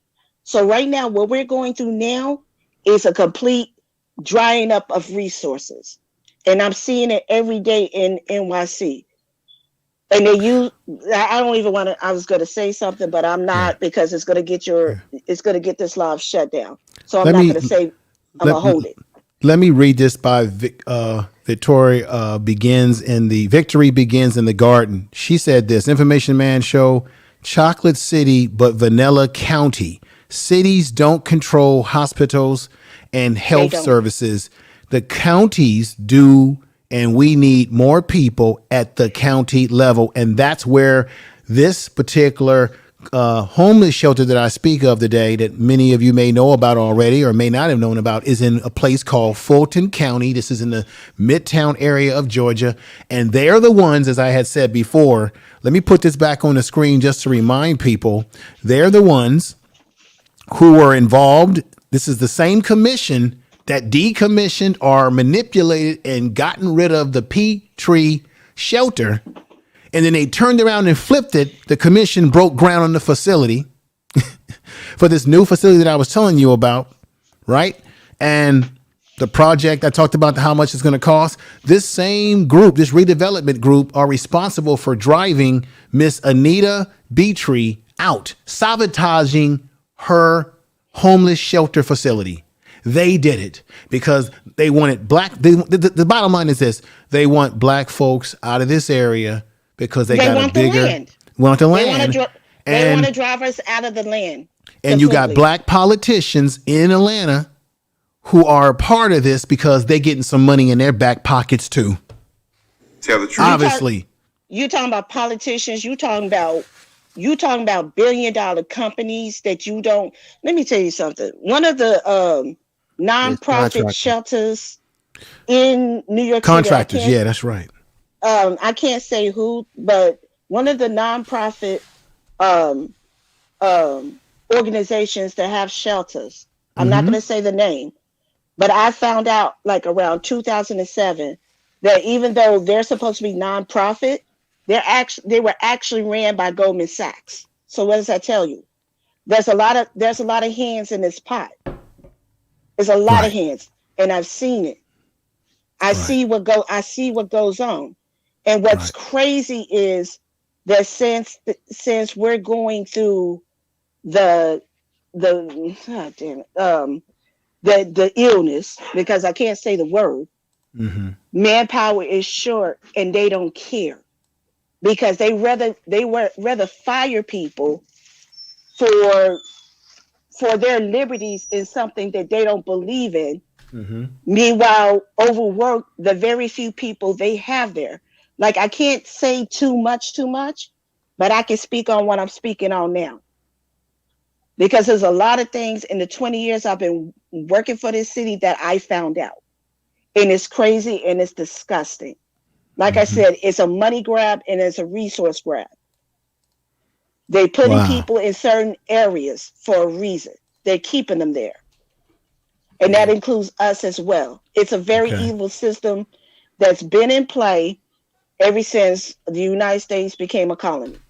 Wow. And that's really all I got to say about it, because I'm getting kind of emotional because I see it. I see it almost every day. I don't mean to make anybody emotional. It does make you. I think Jay Sean said it the best. If we take the emotions out and realize, as he said before, the system is working exactly the way it is. Not every black person in power is your friend. When I go and when I look at Atlanta, and all we got to do, ladies and gentlemen, because this has happened between the year 2017 all the way up to now, and it's been happening even prior to that. Let's just take an inventory on the black mayors, the black supervisors, all the people that have been in leadership that look like me and you that get on television telling you how they're so for the black community. And when you take an inventory of what that leadership has been in this city, I know someone said that it's the county, but guess what? There are black people who are in positions of power in the county too. I mean, I know they're saying, well, white people control the county. There are black people that are in some of those key positions in this place too. We got to look at, I mean, doesn't the mayor of a city, because we've had tons of black mayors in Atlanta. Yusef, you live there, brother. They're controlled too. Okay. But check this out. You live there too, right? You live there. 150 miles away. I didn't want to be in the big cities. I'm in a small town. Okay. But to Yusef and Gloria Murray, those that have lived there or been there, don't mayors have some control over these sort of programs? They listen to the people who control the money, and I'm gonna leave it like that. Okay. False power, and it's surface level. They don't have a deep level of power to where they can really do things, and they don't take the type of people who have that revolutionary mindset in general into their political system. It takes we do need a political system of our own, and I know that's a reach, but it is something that other groups of people in their political systems would respect more. Okay. But I've been to Atlanta myself, and I've got family in Atlanta. I've been there several times. Basically, Atlanta's got a lot of these black leaders that are cooned out to begin with. And like the sister said, Vanilla County, that hit the nail right on the head. It's basically they got the puppet strings. It's basically like how BET works. It's called Black Entertainment Television, but it's owned by a white company called Viacom. Wow. Let me just do this for a minute. I think Black Votron or someone was dropping a link for my don't worry about the news short channel right now, because I'm rethinking what I'm going to do with that channel. Drop the link for the Info Media channel. For those of you that are content creators, doing your thing on social media, I'm going to be giving you tips on there. Now, this is the difference. Just a shameless plug right now. What's different, what I'm going to be doing that's different from other channels on YouTube who talk to you about this is I'm going to tell you the little things that they not going to tell you. The real deal, the real secrets, the real stuff that really goes on that people need to be aware of. So a lot of times these channels will give you the fluff and the puff. No, I'm going to just tell you to you like it is. And you may have to take the hard pill as to what it is that you need to do to keep this YouTube journey going. If you choose to make a channel, I'm going to tell you some things. I'm going to go deeper into the YouTube custom page, the settings that you may not have set up properly, all the way down to your live streaming and things you should go into your live stream studio and make some calibration, especially if you're putting out 1080p or something of that nature. So that's a channel that I want people to subscribe to in general, but especially if you're a content creator. That's just a shameless plug right now. Let's get back on track here. Philly OG, you said that you wanted to stay away from the inner city. And what's going on, brother Doc? Doc, I see you, Doc, in the chat room. Peace to you. You wanted to stay away from the big city.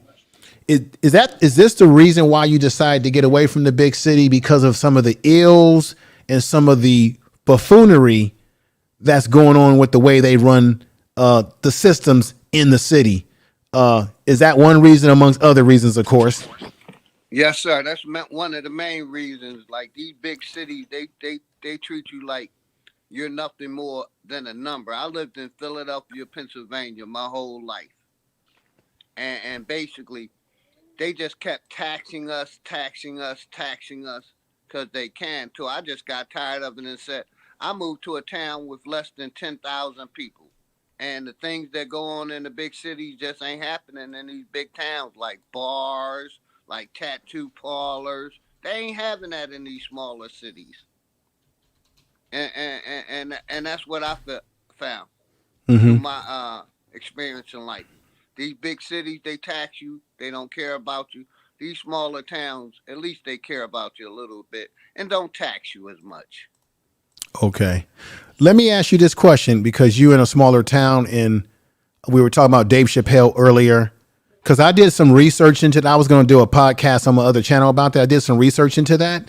And the reason why Dave Chappelle came strong like he did is because the company that's offering up this so-called low-income housing, it ain't really what people think it is. And that's why he stepped in and said, wait a minute, I'm here funding this city.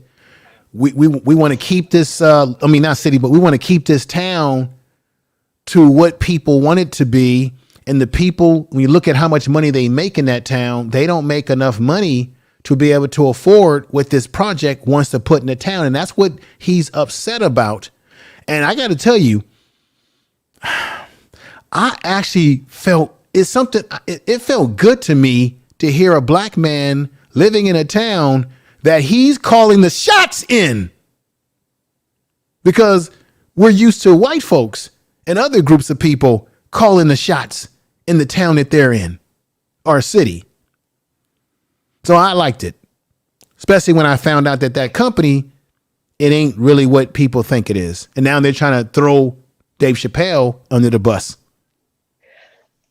Information man, I'm getting ready to step down. I was just going to come up here for a second. Oh, okay. Well, you're always welcome. You know that. Yeah, I'm going to eat lunch now. You guys have a good one. Chat, have a good one. Hey, I'm out of here. Like I said, I was just going to mind my business, but No. When you got information like that I may not be aware of, and may not be aware of, and you're able to come up on this panel, you need to drop that information. That's what the channel is about. That's right. That's why I call it. Tell the truth. That's why I call it that channel, the name that I have for it, because you just added to the context and the depth of the video today that if someone looks at, now they're going to get a perspective that I could have not given them because I don't work in that environment. We appreciate you, Gloria and Marie, because this is one channel, Information Man. I'm vouching for Information Man. This is one channel where black women are also allowed to speak too. You know, we protect black women over here, And if you like you were saying, you got some information, we accept it also. Yeah. Murray got that Queen Warrior spirit too. Right. Because it when you see it day in and day out, like my biggest fight is not to be so desensitized where I don't care. But then you're overworked and you have to deal with the politics and the nonsense of it. You become desensitized just so you're not driven crazy. You know what I'm saying? So it's like, oh, but I'm gonna go ahead and drop down. You guys have a good one. Wait, before you go, enjoy your lunch. How do you pronounce your name? Is it Glorion? There it is. Glorion Murray.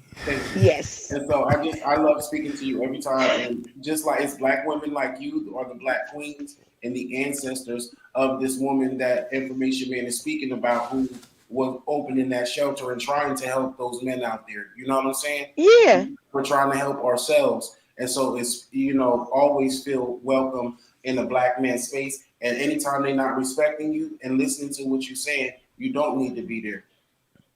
Exactly. Hey, can I say something to my Brooklyn sister? Because I'm from Bushwick. Your position is perfect. You where you need to be. Your heart is in the right place. I know it gets aggravating. I know it seems like a lot. So only advice I have for you is from time to time, take a KKcation, get out the country, decompress, and come back. Yeah, you got to, because Jay Sean, I thought you was good.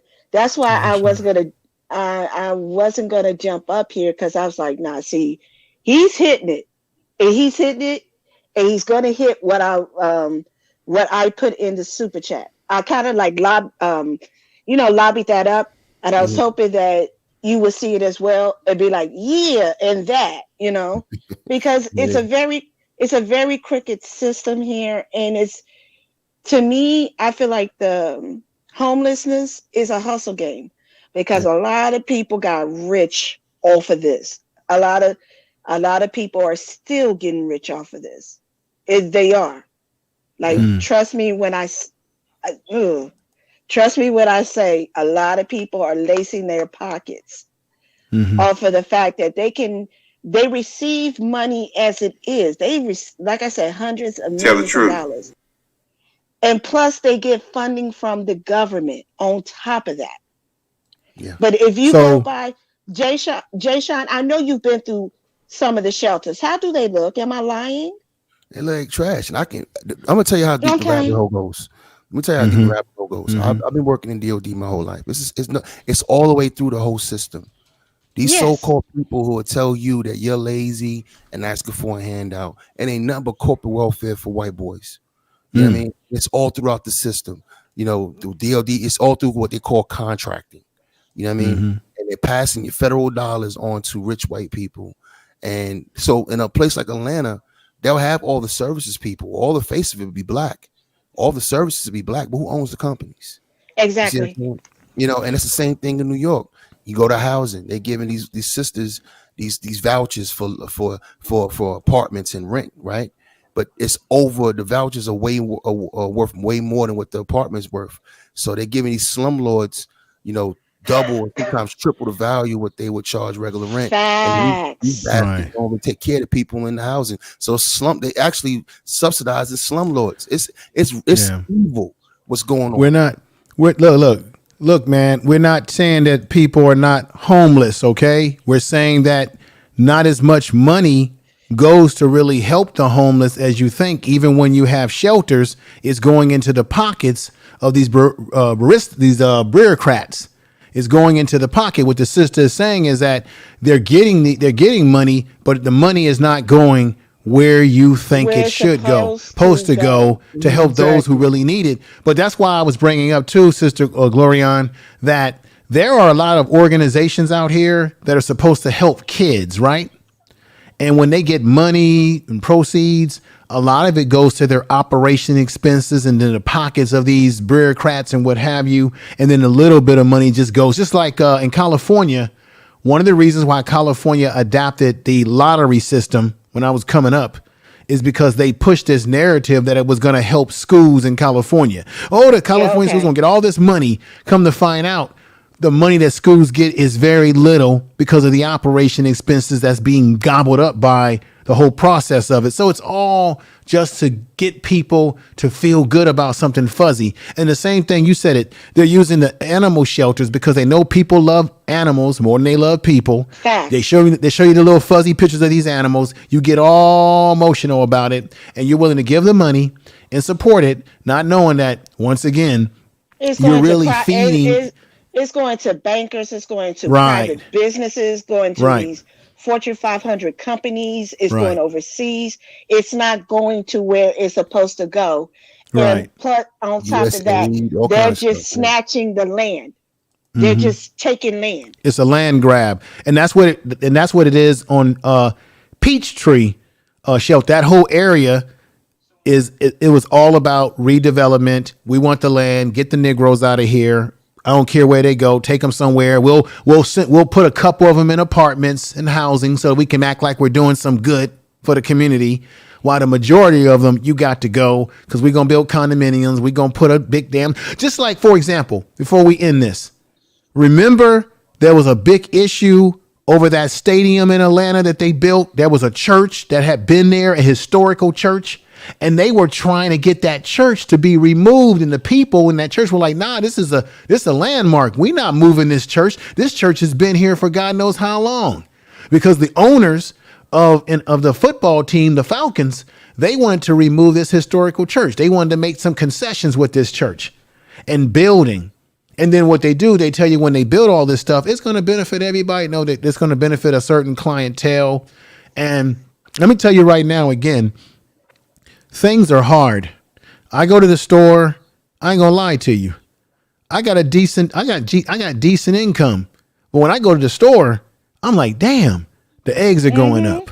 The bread is higher. The food, the snacks, whatever, it's more expensive. Then I'm driving. We're out here damn near at $5 a gallon on gas in California. We're at $4.81. That's damn near close to $5 as far as I'm concerned. Now you start filling up your tank and you're like, damn. And let's say you got to go to work 4 days a week, 5 days a week, whatever it may be. And you commuting by car because that's the only way you can get to where you got to go. That stuff starts to add up. Not to mention the utilities because the gas prices have gone up, and price of energy. That stuff adds up, man, and it impacts you because you say, man, I can't make it this month, or I can't do the things that I want to do, take a vacation or whatever, because all my money. Our problem in America is we spend so much time working to pay bills. We should be living, but we're working to live. We're living to work instead of working to live, and it's all backwards concept. I want to thank everybody for coming up today. I'm getting ready to step down. Y'all have a good one. All right. What's going on, Yalfi? Thank you. And Black Voltron, promote the thank you. You got the Info Media channel. Thank you. I want brothers to give their thoughts before I conclude today. Anybody wants to give their closing thoughts? Yeah, I wanted to end it off real quick and go ahead. I do appreciate you. Thanks again. But I just want to say a couple things. Like you said earlier, homelessness, it can happen to anyone. You know what I'm saying? But I do want to say that on top of that, you deserve a fighting chance at life if it happens. Right. If something happens, pick yourself up. You know what I'm saying? Find a way. Be very determined. You know what I'm saying? To get out of that. And because it's the thing, you are homeless, not hopeless. You see, they want you to be hopeless on top of that, and it's just that kind of glooming over our community all the time.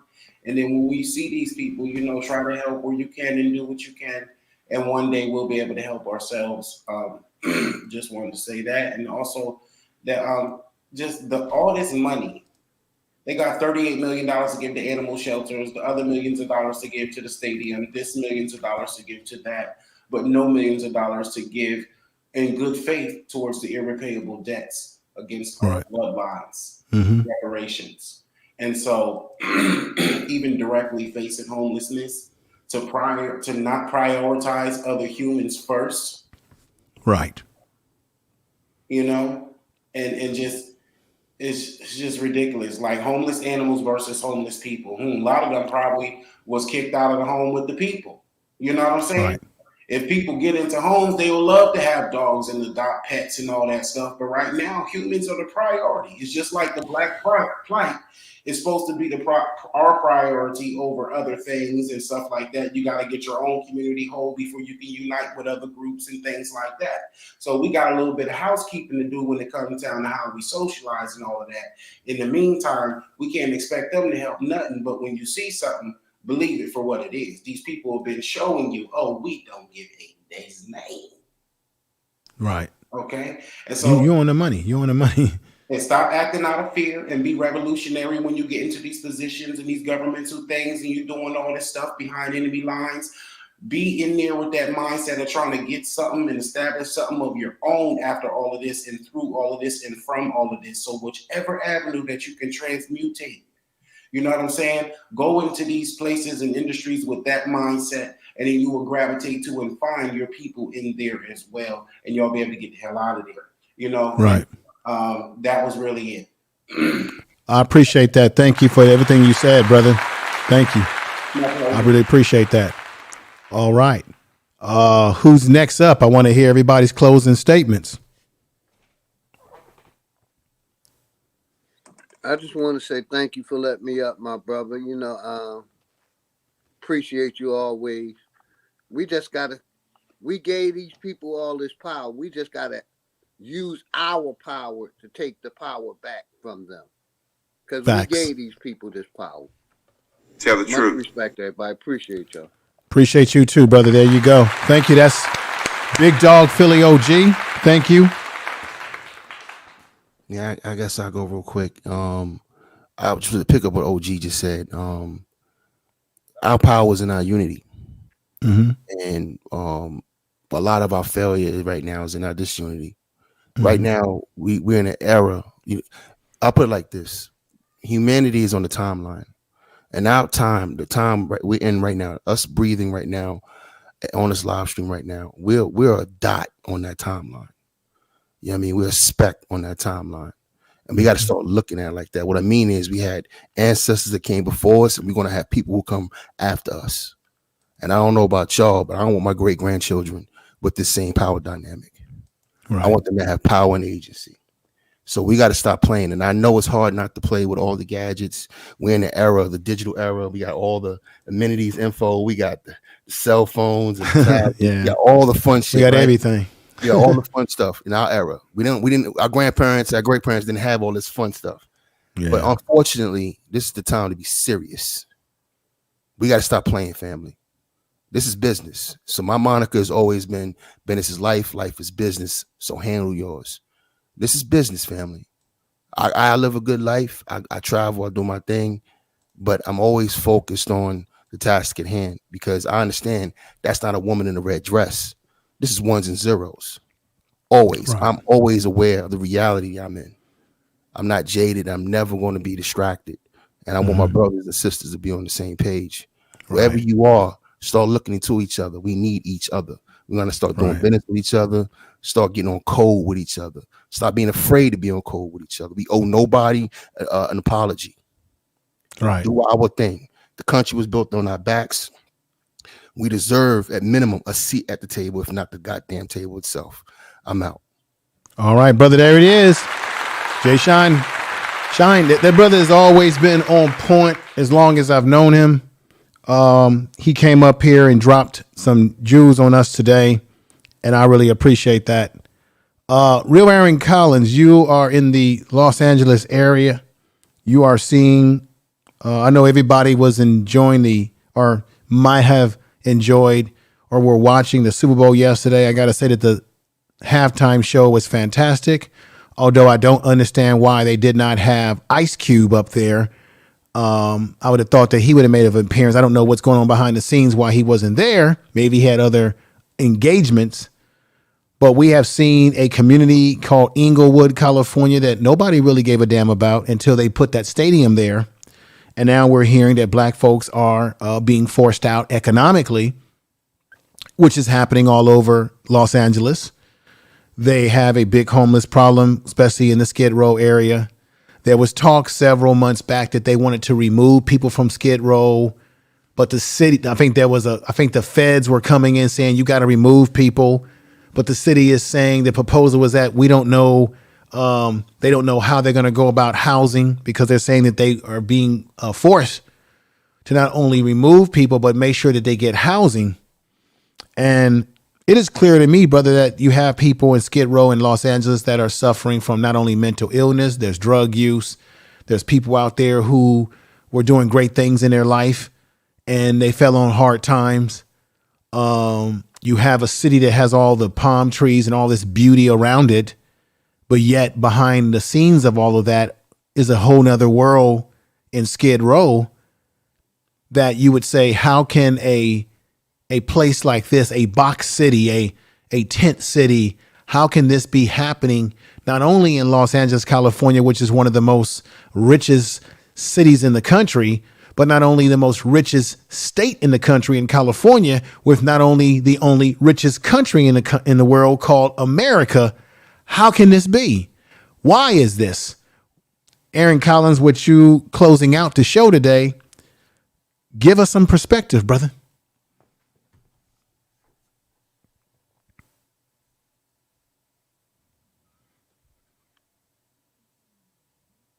Are you there? Real Aaron Collins. Are you there, brother? Okay, so I guess I tried to give him a great introduction to add to the question I had on the table, but something happened. He had to drop off. So let me give him a clap. Thank you. Thank you all for being here. I kind of like these early day broadcasts. If I may start broadcasting on Mondays because I have the time available, I might start broadcasting on Mondays a little bit earlier in the day. If this is a good fit, maybe I'll go back to back, broadcast Sunday and Monday. And then I'll figure it out. I got to go back into my analytics and look at what YouTube says. And that's one of the things I'm going to be doing on that other channel is I'm going to be giving you some insight into the analytics to understand exactly what you need to look at in your analytics to see what will benefit your channel, what does not benefit your channel, and what have you. I want to thank everybody else out there for listening, that are listening out there in the clouds and the bushes. I want to thank Glorion Murray, Jay Shine, Big Dog OG, Brother Victor Freeze, who came up and joined us earlier. Who else was up here? Real Aaron Collins.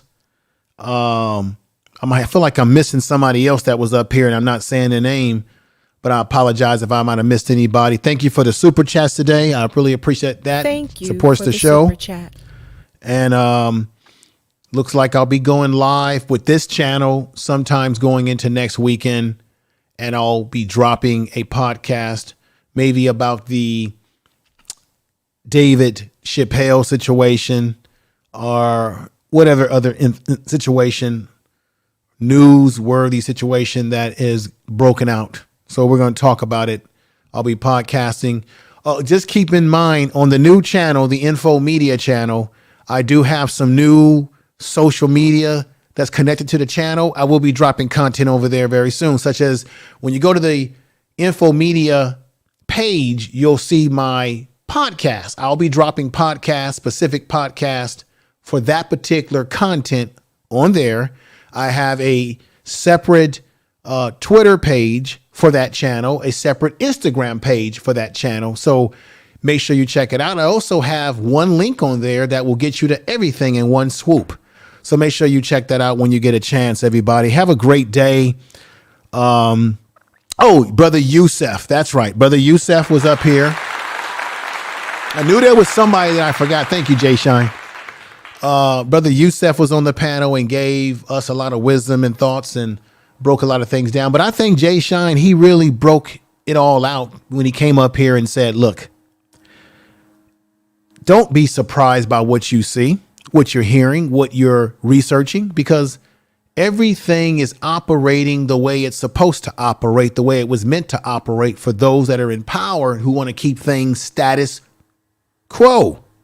Tell the truth. So keep that in mind. And also, when you look at a homeless person, you say, oh, look at them. They probably did something to put themselves in that situation. Just remember, before you judge, all of us can potentially be in that situation, given any life changes that happen to us. We just never know. I don't want it to happen. I don't want it to happen to me. I don't want it to happen to anybody. But the reality is that it could happen. We had Brother Victor Freeze up here who said that at one point in time he was sleeping in his car. And he told us that a lot of times when you go to Walmart and you see a lot of cars parked in the Walmart lot, especially late at night, that it's not necessary because those are the people that work at Walmart, is that some of those people may be living there in their cars. Because he said that Walmart, I think, is more private, and therefore they don't enforce some of these state rules about not letting people lauder or stay where they, stay in a certain space. I thought that was very good insight by Brother Victor Freeze. So I want to give him a clap for that. He gave us some insight that I had no idea, I didn't know about, and I really appreciate that. We got Royal Ranger in the house. Peace to you. Thank you for coming over. Subscribe to the channel if you have not subscribed. You are listening to Information Man. Please make sure to subscribe to his channel. But you know what's the most important thing, more than telling people to subscribe to your channel, which is what I'll be talking about on that other channel, is telling people to watch another video. So on this channel, check out another video when you can. Look through my live area videos and see if there's anything that you may have not seen or that you're maybe curious about. So everybody, I'm going to get on out of here. I appreciate you. Great audience today. Great folks that came on the panel today. We're going to keep this thing going.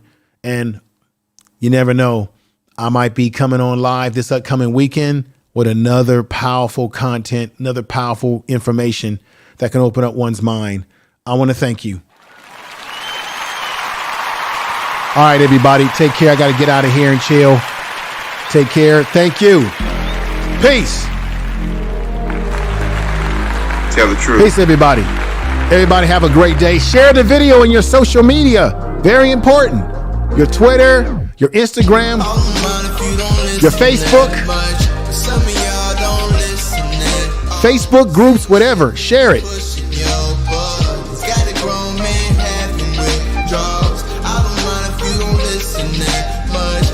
Peace. It's a damn shame that we live in a country that has more reverence for animals than people. You see this brother laying here, he's homeless. They have more reverence for animals than people. Damn shame. Stimulus check, won't you cash app that? I got niggas and they said that respect they black. Politicians and they said don't know how to act. That's why we sitting on the wrong track. Back to the long track. And it's okay to be rich. My mama always told me I was destined for greatness. But my mama also, she told me take care of the kids and everybody around the world that can't fight for it. So it's a Kuna Matata, beast on the water. Pray to provider, please don't divide us. Keep that and try to face your intruder to be someone brighter. Yeah, all the mind if you don't listen that much. But some of y'all don't listen at all. Same shit they be pushing your buttons. Got a grown man having withdrawals. I don't mind if you don't listen that much. Yo, I just mind what you say for the crowd. But some of y'all don't listen at all. Some of y'all don't answer that call.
Tell the truth. Thank you, everybody, for coming over today. You always have to tell the truth, and that's what Tell it's the about. truth. I'll see you all again. I hopefully will see some of you on the YouTube streets. There's a lot of folks out there that I like to support their channels when they go live. Thank you. I hope you did get something out of this particular broadcast today. Make sure you share the video. It's most important. It helps grow the channel, but it helps get the word out because YouTube, they suppress channels like this. They don't want us to get lots of people. So they suppress our views. They suppress our subscribership to keep this sort of information from being out there. That's just been my personal experience since I've been on YouTube, that it appears, because when I go on YouTube's live streaming part of, there's a part on YouTube where you can see what are the ranked live streams.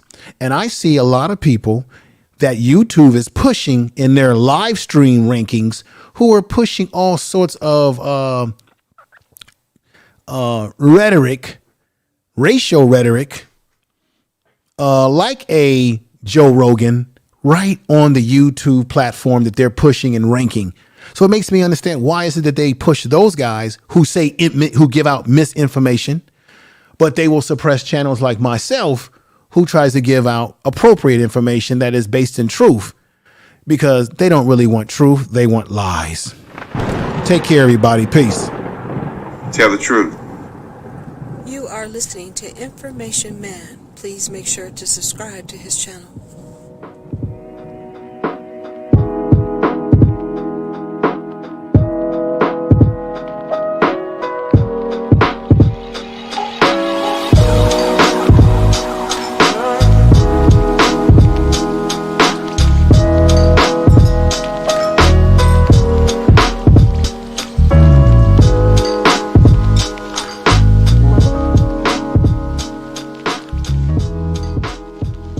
Tell the truth.